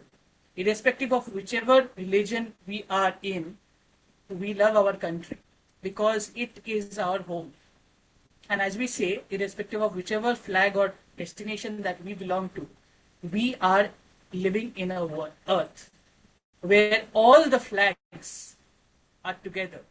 Each country has its own significance, and that is why Indian significance brings forward with that independence. It not only marks with the independence of the freedom that we got, it marks the responsibility that we carry every day, not just today. 15th August 1947, at the stroke of midnight hour, this was the first speech by our then President, Prime Minister Jawaharlal Nehru. He spoke this thing at the stroke of midnight hour. And this quote continues. This is something that's very important. When we think about this, it's a very important part that this particular speech was there, that it was in between 14th and 15th August. It's not in between the daylight. It's in between the two transactional days. This is the most important part. If we look back and if we see the inception of our first independence, So this is why whenever we think about these things, I would like to call out some of the leaders which we shouldn't forget. Dr. APJ Abdul Kalam Azad, he was a visionary. And when we talk about youth, I always feel rekindled about his image because he was an amazing person. He was a people's president and he used to glorify the youth through his speeches, through his passionate way of dealing with others as well. He is renowned in different countries for his simple attitude as a person. When we talk about yesterday, today, and tomorrow, yesterday teaches us the significance of the people who have contributed to this nation. Today is an opportunity for us where leaders like Advocate Piyush Pandit sir has actually served countless students. They have given actually the right to education, whichever things that have been laid down and principles and the policies, he has actually visioned it through his work. We can see about the different possibilities that are asked from our country, and he has actually envisioned it through his actions, through the support of different dignitaries present around us. So a person, despite any personal challenges that he had got, he was a remarkable person, and I would like to thank him for his contributions. Dhanyavad, sir, and you are really an inspiration to us. Today, when we celebrate the awardees, I would also like to celebrate his determination. First of all, thank you so much, sir, for your determination to continue. Because most of us, we think that awards are important. For me, the challenges a person faces, irrespective of whichever home or whichever country or whichever dignitary a person is, every day is a challenge. We have to wake up with a newfound enthusiasm, but we have to look beyond this.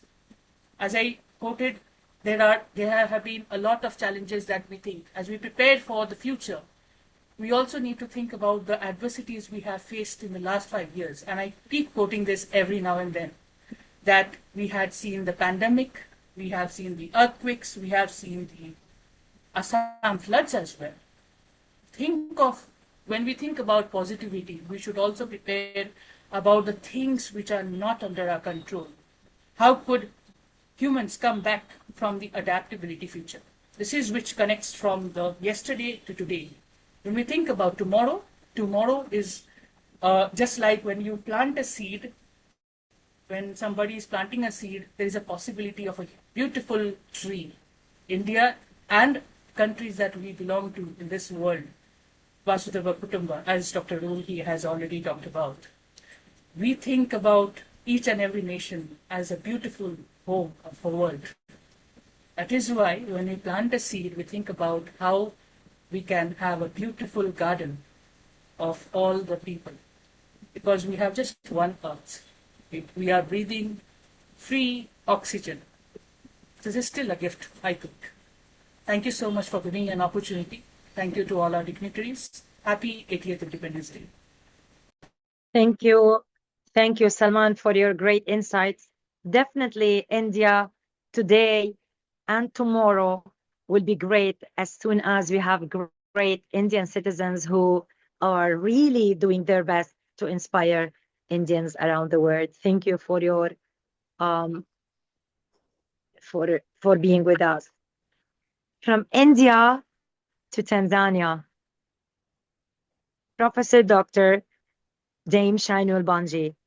She's a founder of GICCEA and FinBiz, a finance and business professional, international consultant, and advocate for entrepreneurship and economic development.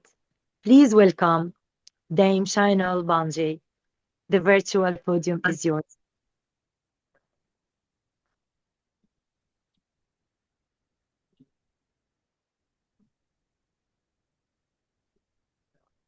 Do you see her?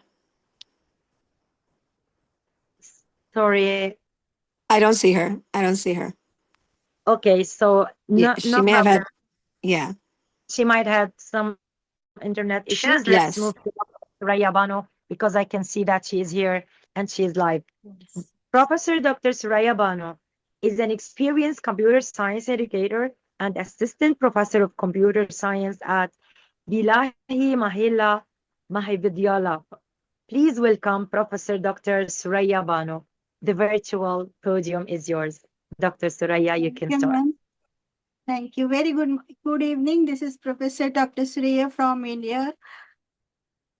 Happy Independence Day to all of you. Today the topic is India yesterday, today and tomorrow. Standing here today on August 15th, a date attached into our collective national consciousness, it is impossible not to feel the weight and glory of our journey. India's story is an extraordinary saga written across three distinct eras: our yesterday, our today, and our tomorrow. India's yesterday was defined by resilience, struggle, and rich heritage. For centuries, our nation served as a cradle of civilization, philosophy, and economic might. When foreign powers challenged our sovereignty, our ancestors stood united through relentless sacrifice, peaceful non-cooperation, and extraordinary courage, we broke the bonds of colonial rule. The victory gave birth not just to a free nation, but to the world's largest democracy, a country built on unity in diversity. India's today is a story of dynamic execution, rapid modern progress, and global leadership. Look around us. India is no longer just a developing market, it is an economic powerhouse. We lead the world in digital public infrastructure, executing millions of seamless digital transactions daily. From our booming tech and startup ecosystem to our strides in space exploration, India is showcasing its capacity on every front. We are actively shaping global policy, advancing renewable energy initiatives, and demonstrating that economic ambitions can coexist with democratic values. India's tomorrows hold limitless potential. As we look ahead, our young, vibrant population forms our greatest strength. The future belongs to an India that drives artificial intelligence, green technology, advanced manufacturing, and deep scientific innovation. Our tomorrow is about ensuring that this growth is inclusive, lifting our community, empowering every youth, and ensuring equal opportunity access all corners of our nation. Our past gave us our foundation and identity. Our present give us momentum and strength, and our future call us to lead the world with wisdom, innovation, and compassion. Together, let us honor yesterday's sacrifice by building today's strength so that tomorrow India shine as a beacon of progress and harmony for the entire world. कुछ नशा तिरंगे की आन का है, कुछ नशा मातृभूमि की शान का है. हम लहराएंगे हर जगह ये तिरंगा, नशा ये हिंदुस्तान की शान का है. Happy Independence Day to all of you. Thank you.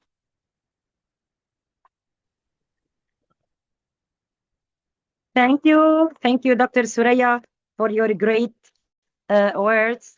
And definitely India will be proud of you and for your contributions.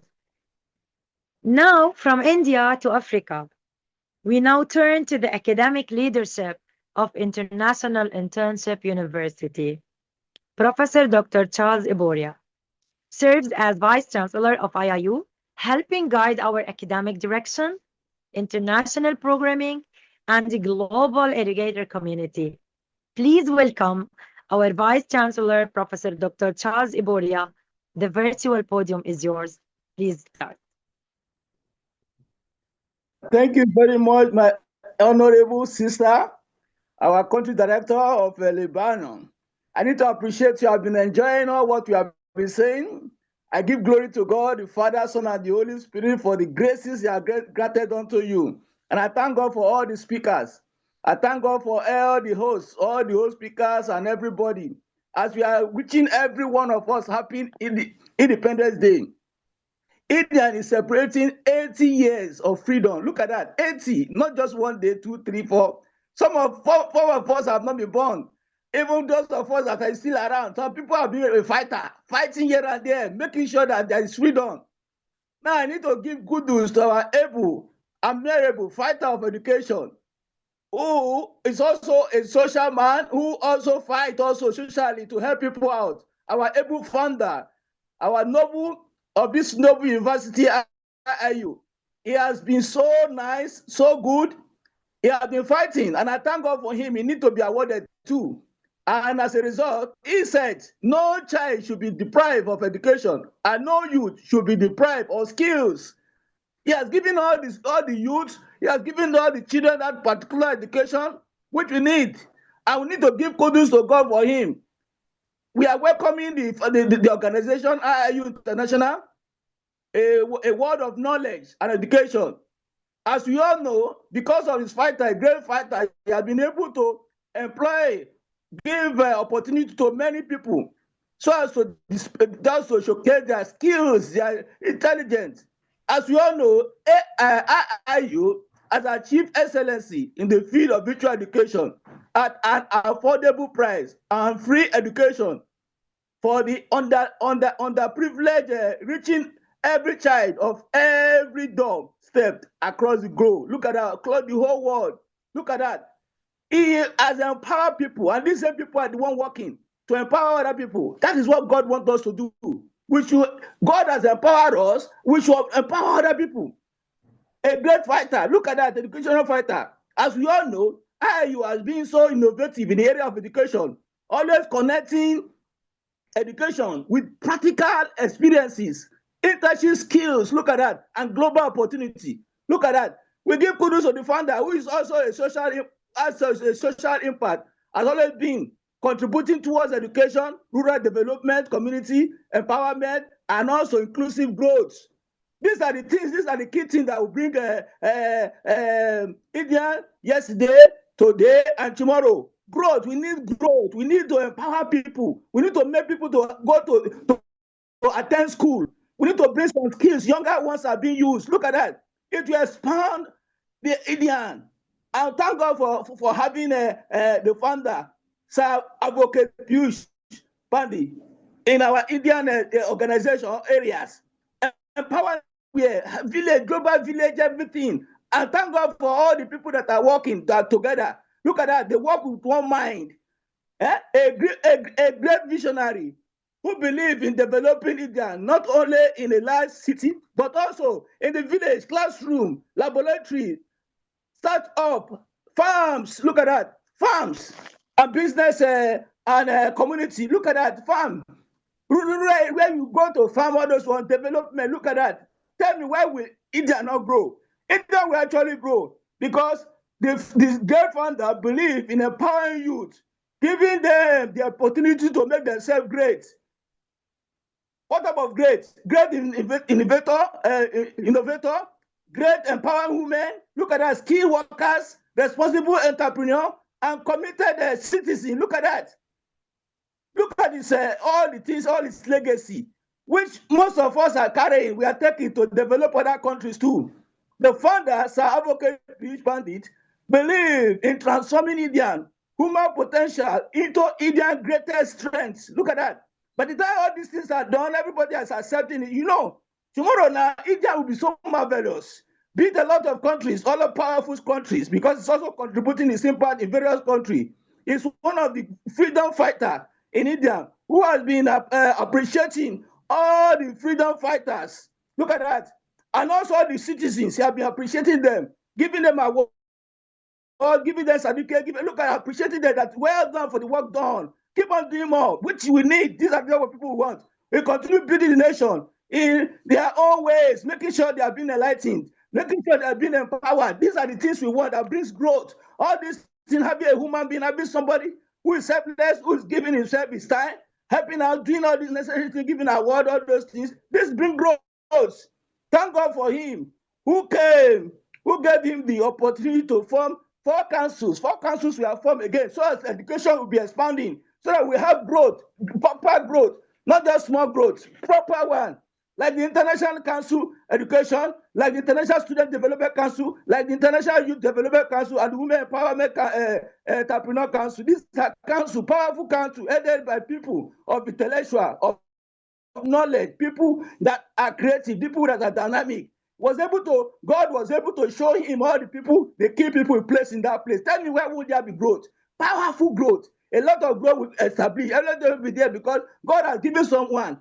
Who is that person? Our great founder. The opportunity to showcase it, to bring all these people on board so that they can be useful, and they are still very much useful. So what are we saying? We are saying that everyone should accept IIU, whatever you covet, whatever you want to become, whatever you want to come around, come and study with us, and without any financial stress, you are there. Look at that. He has given room for people for more empowerment, for innovative, a lot of things. So we need to appreciate him, appreciate all the speakers that have spoken. May God come to grant us success, give us all the necessary things we need for us to come to develop people. As we have been developed here, as we have been empowered here, we go to empower the world. By the time we do that, you see that we have a solid Indian. We have a powerful Indian. May God bless us all. Thank you very much for this great opportunity. I thank you all. Thank you. Thank you so much, Dr. Professor Charles. I second you. Really, the special thanks should go to the founder, to Dr. Piyush, because he planted the seeds in India, but he let the tree flourish all over the world. And we are so proud to be among its branches. So really, thank you so much. And from Africa to South Africa, our next leader represents IIU's commitment to women's leadership, entrepreneurship, and economic participation. Joining us from South Africa, Professor Dr. Marine Meya is president of the IIU Women Entrepreneurs Council and founder of MIA Mastery International, a transformational leader dedicated to motivating, inspiring, and advancing women, youth, and leaders. Please welcome Professor Dr. Ambassador Marine Meya. The virtual podium is yours. Thank you so much, dear Sister Hawraa. Lovely to see you again. Assalamu alaikum wa rahmatullahi wa barakatuh to everyone, and I greet you all in the universe, a greeting of peace with blessings. I greet everyone. I see so many familiar faces that I'm scared if I'm going to mention one name, I'm going to miss the next. But I must acknowledge Senior Professor Charles. Thank you so much, sir, for your wise words. And of course, Dr. Virginia and everybody else who's even behind the scenes to make this happen.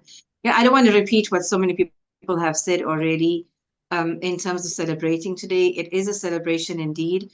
But I think together with today's celebration comes the thought pattern where we all have to sit back and think a little bit.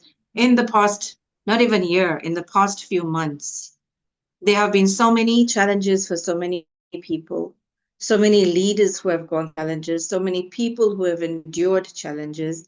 There are still war zones across the world. There are still youth who are not in schools. There are still fights that are happening in boardrooms to try and get women into a boardroom. There's still so many challenges we're all facing. But today reminds us that no matter what the challenge is, when you have leadership with vision, like we have with IIU, with Mr. Piyush Pandey,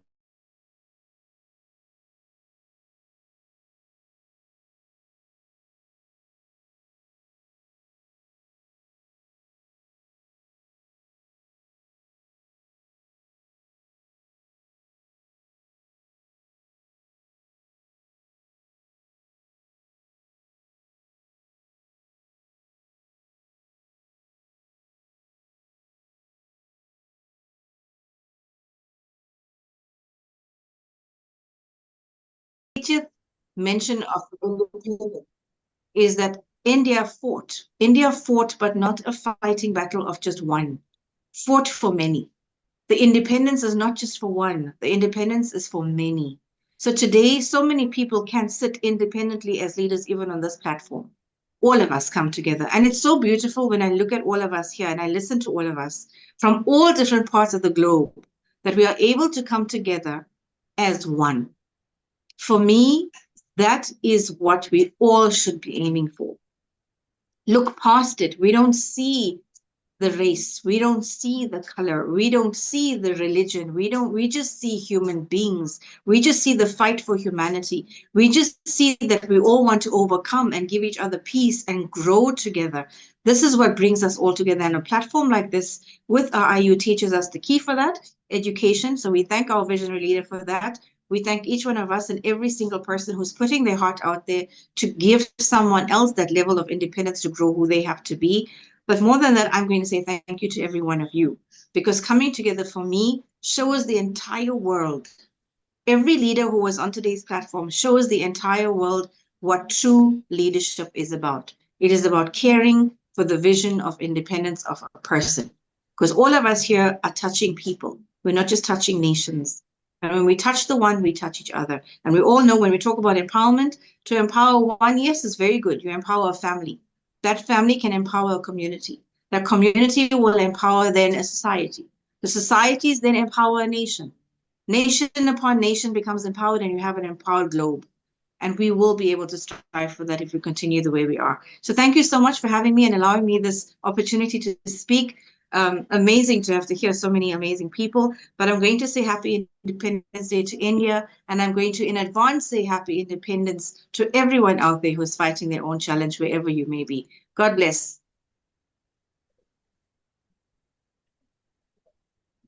Thank you. Thank you, Dr. Marine, for your amazing words. And let's now welcome Dr. Muhammad Osama. Dr. Osama is an education professional and national state resource person associated with school and math education in Odisha, contributing to educator development and educational initiatives. Please welcome Dr. Muhammad Osama. The virtual podium is yours. Thank you. Am I audible? Yes, you are. रही नगुफ्ता मेरे दिल में दास्तान मेरी, न इस दयार में समझा कोई जबान मेरी. How could I tell my tale in this strange land? I speak a tongue they do not understand. उनकी तुर्बत पर नहीं एक भी दिया, जिनके खून से जलते हैं ये चिरागे वतन.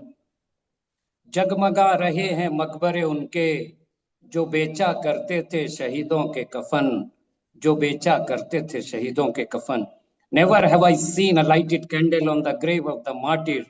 Instead, the grave of those are being decorated who used to sell the coffin of the martyrs. Thank you for giving me this opportunity. Happy 80th Independence Day from India. Greetings from India. I convey my hearty regards to all the dignitaries in this global platform. Is it enough being constitutionally independent country? Are we living with complete freedom? Are we really liberated? These are the few questions we have to ponder upon. Today, standing here after 79 years, do our women feel free from atrocities against them? Are our kids safe? Do our students have the freedom to select the career they want? Are we free from caste discrimination and the communal tensions in our country? Are we free from corruption? Are we at least free from our basic problems like poverty and unemployment? If the answer is no, we need to reevaluate our belief about being free and independent. Even after 79 years of independence, it is quite egregious to observe that we are still divided by religion, caste, color, social groupings, languages, and other. These shackles have bound us so, and they don't seem to be leaving us anytime in the near future. Every other day, we witness atrocities happening across the country. Some parts of the country, Kashmir to name a few, are in such turmoil that they are demanding complete alienation. Innocent cattle traders were lynched in broad daylight, and no one, absolutely no one, has been deemed answerable for this abhorrent crime.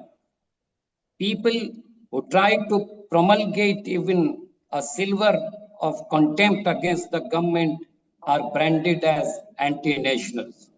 These above stated are only a few stances that questions the viability of our independence.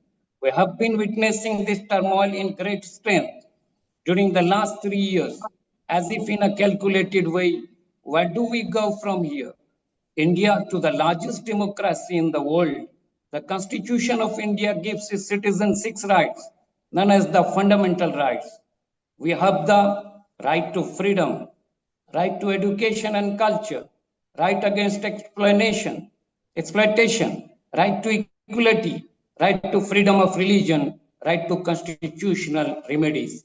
We have rights and we exercise them in the most appropriate way, but are we truly free? We got our freedom on 15th August 1947 from the British rule, but now we have to free ourselves from a whole lot of social evils and problems that have their stronghold in India.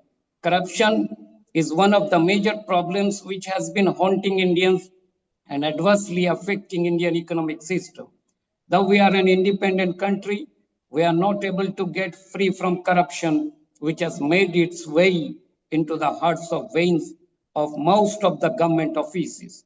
In whichever sector we go, starting from the clerk level to the higher officials, everyone is corrupt. They openly demand money for getting work done. Even in schools, to get a child admitted, we need to pay a certain amount of money to these various levels, from the receptionist to the principal. Education is at yet another necessary step towards independent India. A nation where people are literate, have jobs, and where through the medium of education they can rise up in the literacy hierarchy and head a respectable life. Even today, the untouchables or people from scheduled castes, scheduled tribes, and other backward classes are not given the rights due to which they are ill treated and get abused, not just verbally, but also physically.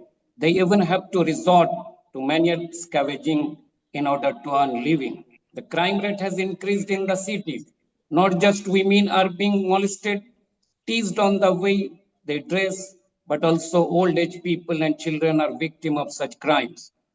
Old women are molested and raped by rickshaw pullers, auto drivers, servants, and even acquaintances.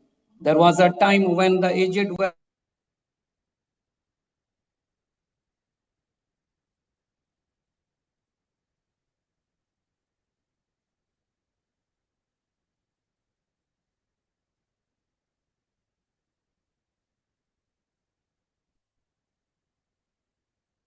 Hello? Thank you. Thank you, Dr. Muhammad. sorry Aisha? for you. Thank you for giving me this opportunity. Sorry for connection. Thank you. Okay, thank you, and you're welcome. And definitely, corruption is a global issue. It's not only the problem of India, it's a problem, it's an international problem that needs global educators to collaborate together in order to raise awareness against it. Let's now move to Botswana. Dr. Excuse Ofadil, me, excuse me, ma'am. yes, Please, I've just recited my prayers and come back. I have to go to another meeting also, and I'm always a member there. So please allow me to speak for okay, your. okay. It will be Thank you, very kind Dr. of you. Shainan Bandi. Thank you. Thank you. And of course, you are welcome. You can start your speech. Thank you. Thank you.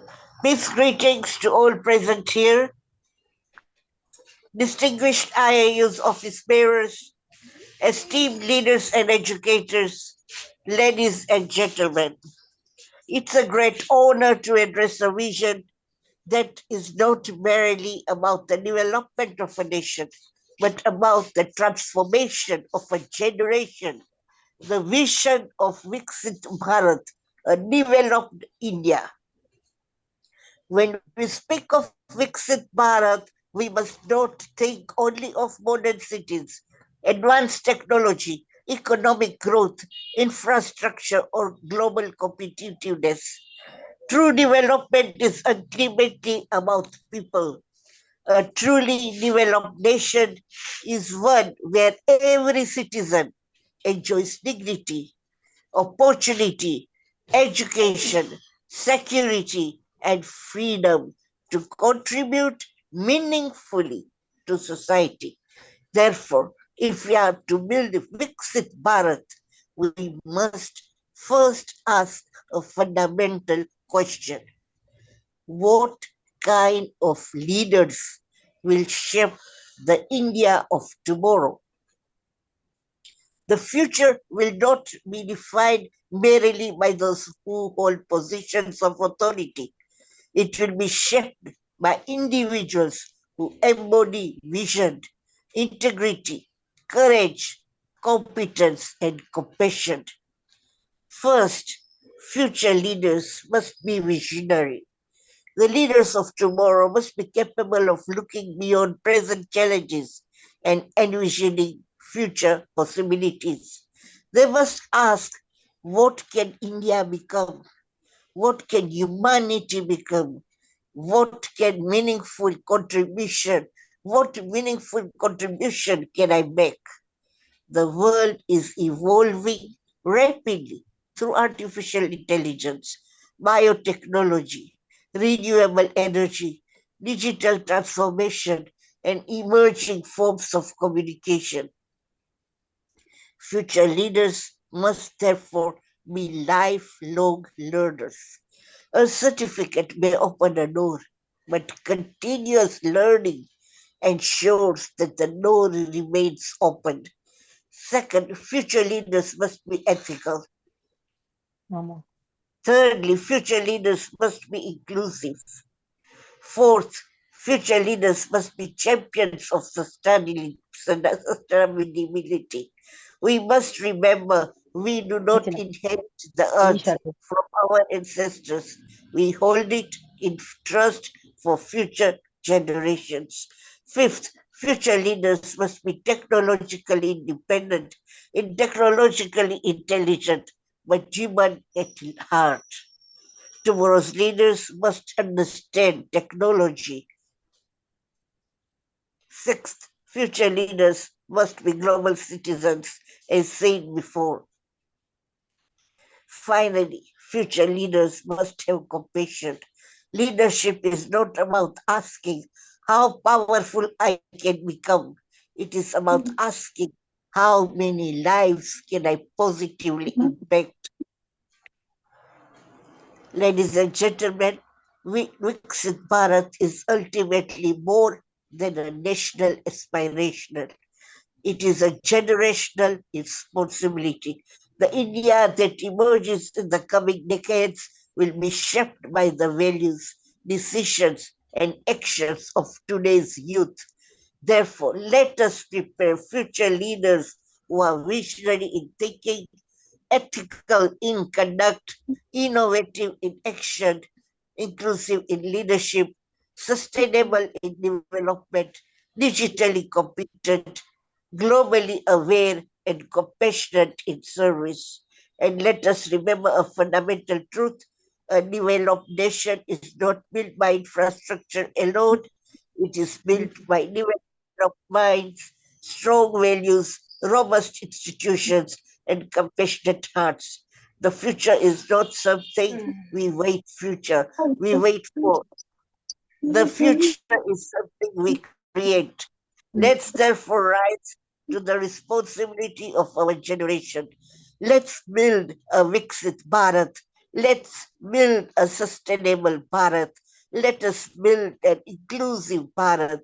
And above all, let us build a Bharat that contributes to a more peaceful, just, and sustainable world.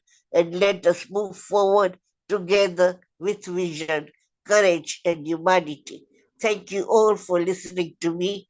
Jai Hind, Vande Mataram. Thank you all. Thank you so much, Professor. Thank you so much for being with us from Tanzania. From Tanzania to Botswana, Dr. Ofedil is founder of the Earth Promotions, a transformational speaker and advocate whose work addresses resilience, healing youth empowerment, and mental wellness. Please welcome Dr. Afadil T. Gofamodimo. The stage, the virtual podium is yours. Oh, thank you so much, Hawraa. I hope I pronounced your name well because you really did pronounce my name well. And I would like to thank you for this beautiful platform. I would like to also say on this occasion of India's 80th Independence Day, Viksit Bharat Excellence Awards 2026 under the theme India's Yesterday, Today, and Tomorrow. Namaste and good evening to every leader, dreamer, and torchbearer gathered in this beautiful space. I want to begin with a confession. I'm not Indian by birth. I come to you from another continent, carry my own country's memory of struggle and freedom. But I stand here tonight convinced that India's yesterday, the story of India's independence, does not belong to India alone. It belongs to every young person anywhere in the world who has ever had to decide whether to stay silent or to stand up. Tonight, on this Independence Day, I want to tell you about two women whose names deserve to sit beside the ones history books repeat most often. I hope I will pronounce the names well. Pritialala Wadeda and Matagini Hazra. Neither of them sought a monument. Both of them became one. Pritalala Wadeda, praised as Bengal's first women martyr, was 21 years old, the age of many of you in this room tonight.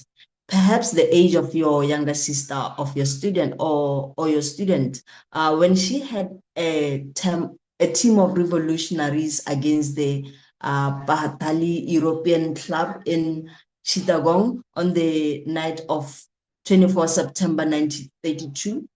That club bore a sign that read, "Dogs and Indians not allowed." And she was a philosophy graduate of Bethune College, a school teacher by profession, chosen to lead the raid after her comrade Kalpana Datta was arrested. When the operation was compromised and a bullet found her, she made a final choice rather than be taken alive. She did not do this out of despair. She did it as the last act of mind that had already decided months earlier that her life, what her life was for. Matangini Hazra, affectionately known as Gandhi Buri, was 73 years old, an age at which most of us are told to rest, when she walked at the head of 6,000 people toward the Tamluk police station during the Kit of India movement in 1942. She was a widow from a poor peasant family in mid Napore, and lettered and celebrated, known affectionately as Gandiburu. When the police opened fire, a bullet struck her arm. She kept walking. A second bullet struck her forehead. She died still holding the tricolor forward, chanting Vande Mataram. I want you to notice something these two women share. Beyond courage, neither of them was born a leader. One built her leadership through education and quiet conviction. The other built hers through decades of small, repeated acts of service before her final act of defiance. The bravery was not single dramatic moment. It was the compound interest of years of discipline, clarity, and purpose, and a refusal to let fear write the final chapter of the story. So what does this generation, the Gen Z, in India and across the world, inherit from Pritalila and Matangini? Not the instruction to be reckless, not a call to violence. What we inherit is something more demanding for our time. The instruction to be clear about what we stand for and disciplined enough to act on it daily, long before any crisis calls us on to prove it. Every generation of freedom fighters faced an external enemy that could name, they could name an empire, a signboard, a police line. Your generation's fight is quieter and in some ways harder, because part of what threatens your freedom today lives inside your own pocket. It is the algorithm that tells you what to think is beautiful, what to think is success, what to think your voice should sound like. Pritalala, who's her own philosophy, who chose her own philosophy at Bethune College, and never let anyone else write her convictions for her. That is the discipline this generation must reclaim. Let me speak plainly about the tools a young leader needs, because inspiration without practice fades by morning. And first, protect your mind the way you would protect your country's borders. Matangini Hazra's calm in front of gunfire did not appear that day. I believe it was built through years of small, repeated courage, and built yours through small, repeated practices. A morning routine free of your phone from the first 30 minutes, a journal where you process your fears honestly before the world sees your polished version, a trusted friend or mentor you check in on, not on app pretending to be one. Second, do not let artificial intelligence or any technology author your identity. Use these tools. I use them myself, but use them as a spade, not as the gardener. Let AI help you draft, calculate, and research. Do not let it decide what your culture is worth, but what your language sounds like, or what your values should be.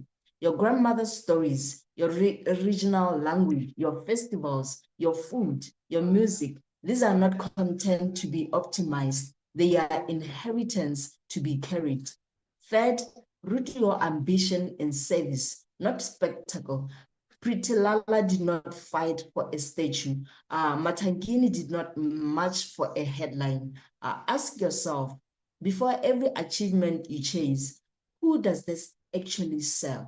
Visket Bharat, a developed India, will not only be built by 5,000 influencers, it will be built by engineers who fix real water systems, teachers who show up in real classrooms, and civil servants who resist real corruption, quietly day after day.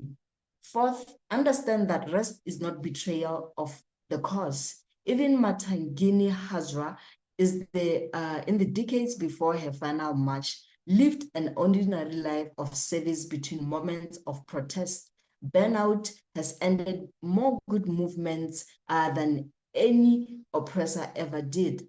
Sustainable leadership requires sleep, honest friendship, moments of joy, and permission to not have all the answers today. To every young person in this room and every person in India and beyond who will one day read these words, the freedom Pritilala and Matangini died for was never meant to be received passively, like a gift left on a doorstep. It was meant to be continued in classrooms, in courtrooms, in code, in parliament, in your own quiet decision tonight, to be someone your community can trust. 80 years, 79 years, 100 years from now, the number matters less than the question every anniversary should ask us. Are we worthy successors to the ones who paid for the freedom with their whole lives? Or let Pritilala's clarity be yours. Let Matingini's endurance be yours. Let your own generation's chapter be written not by an algorithm, not by convenience, but by the same unshakable, ordinary, extraordinary courage this land has always known how to produce. I am Ambassador Dr. Opadile Tiro Famudimo. Jai Hind. Thank you. And I would like to thank you for giving me this platform, Hawraa Ghandour, and Dr. Virginia, the Advocate Piyush Pandit, and all the speakers that are available in here. Thank you so much for your dedication. Thank you so much for being the light out there and the torchbearer out there, because the world needs more ethical leaders like us. And the more we connect, the more we get in rooms like this and discuss such topics like this, is the more the world is going to be a better world. And for the next generation that are coming up, this is a world that we are creating for them. And I'm so grateful for this opportunity that we are creating for them. And thank you so much for giving me this platform to speak my mind. And happy Independence Day, India. And thank you so much. Thank you. Thank you so much, Doctor, for your remarkable insights. And I would like to ask if anyone has a 1-minute comment before our CEO closes this great global event today.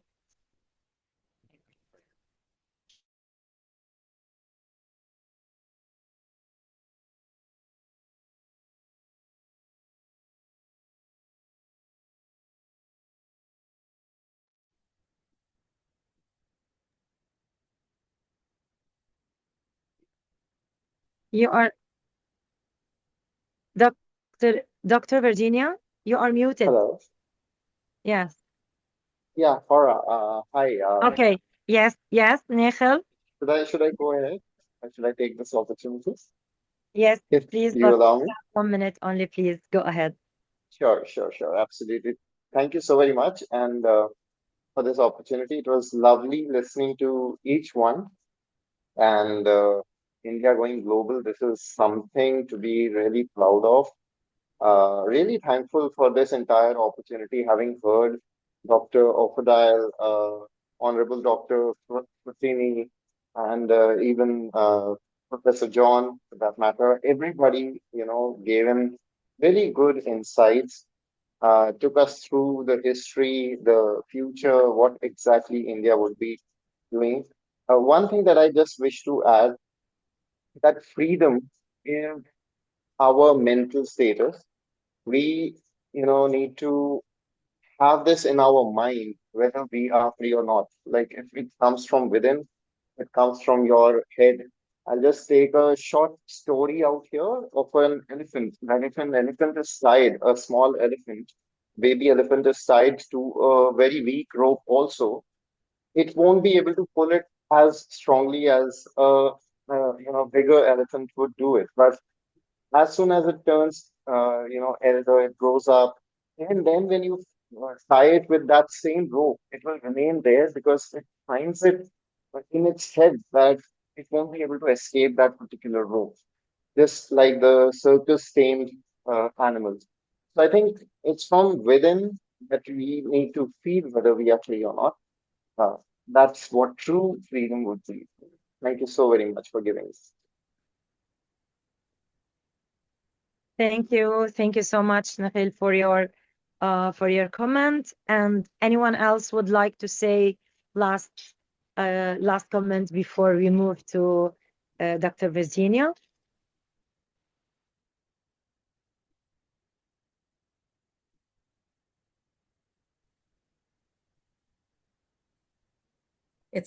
I would like to add a line to all of you before we call it a day today.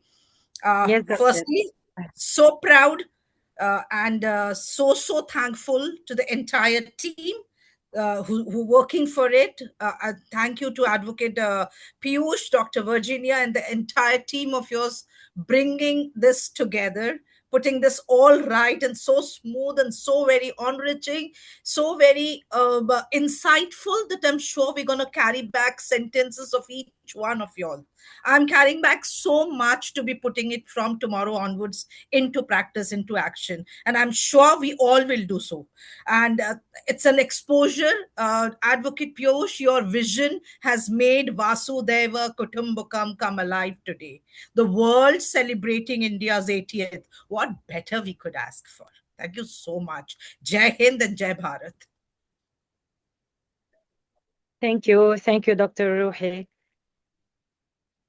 And yes, Dr. Virginia, would you say your last Sure. word?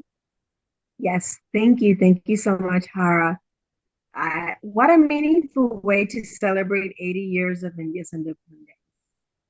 Tonight, we have heard voices from many countries, professions, and generations. We have celebrated excellence, leadership, service, education, innovation, and the responsibility we all share in building the future. But for me, this Independence Day became especially personal earlier today. I had the opportunity to experience Independence Day through the eyes of young Indian students at James International School. I was very, very proud.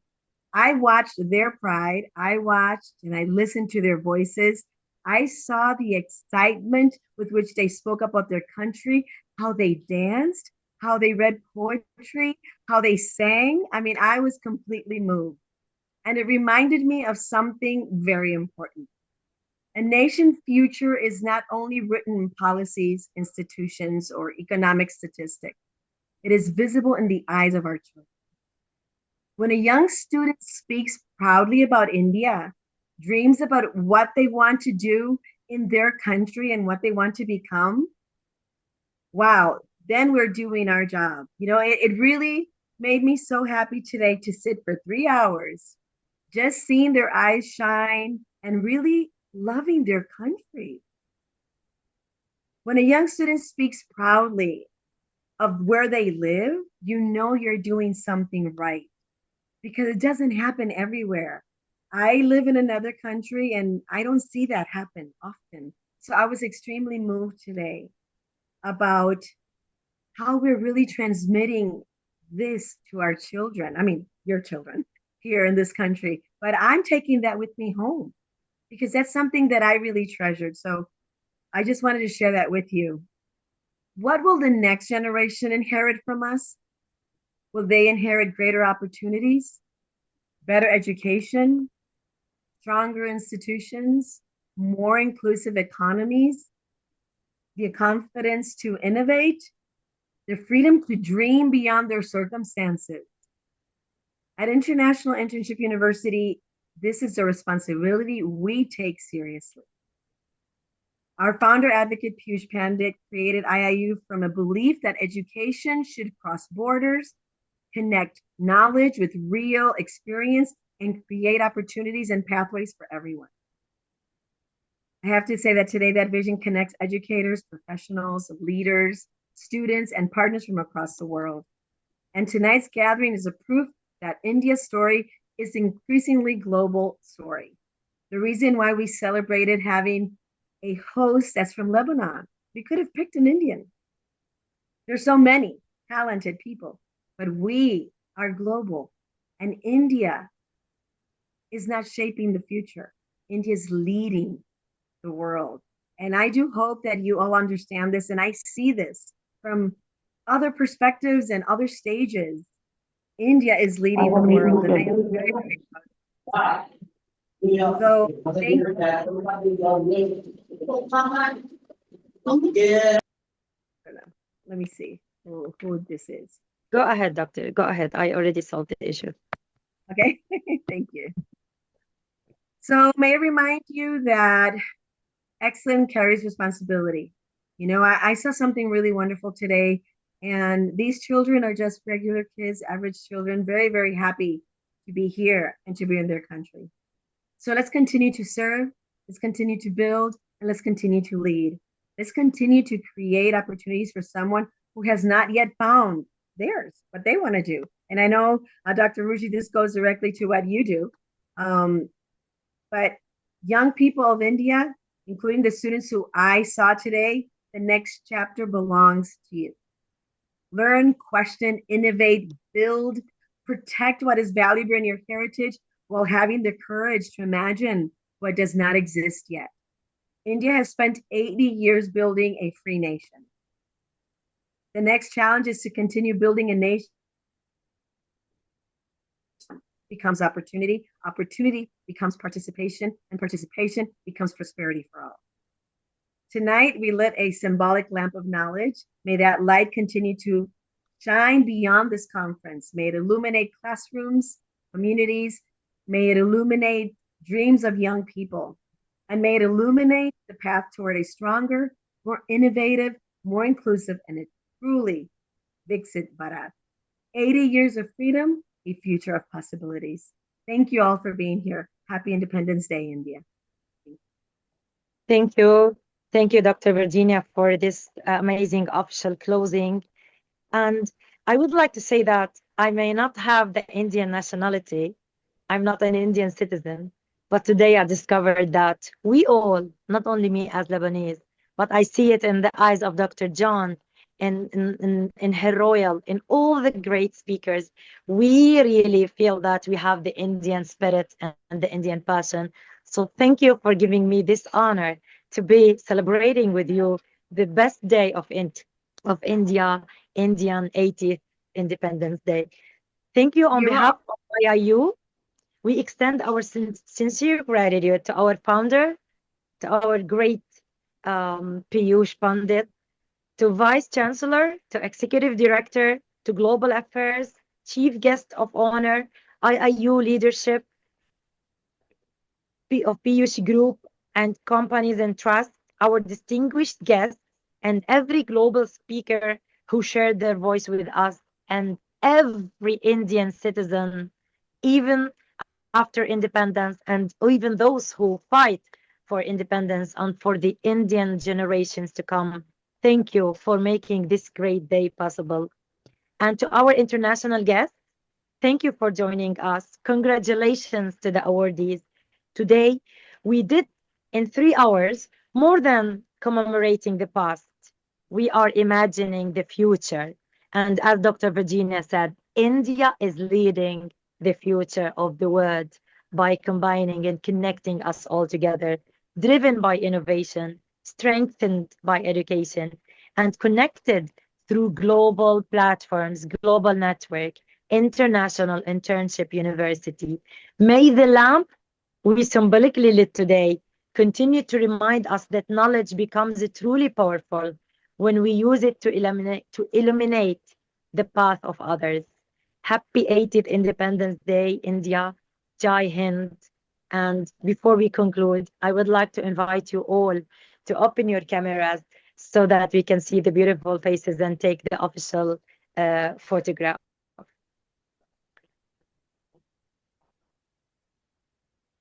I don't know who is going to do the screenshots. Yes, great. I am.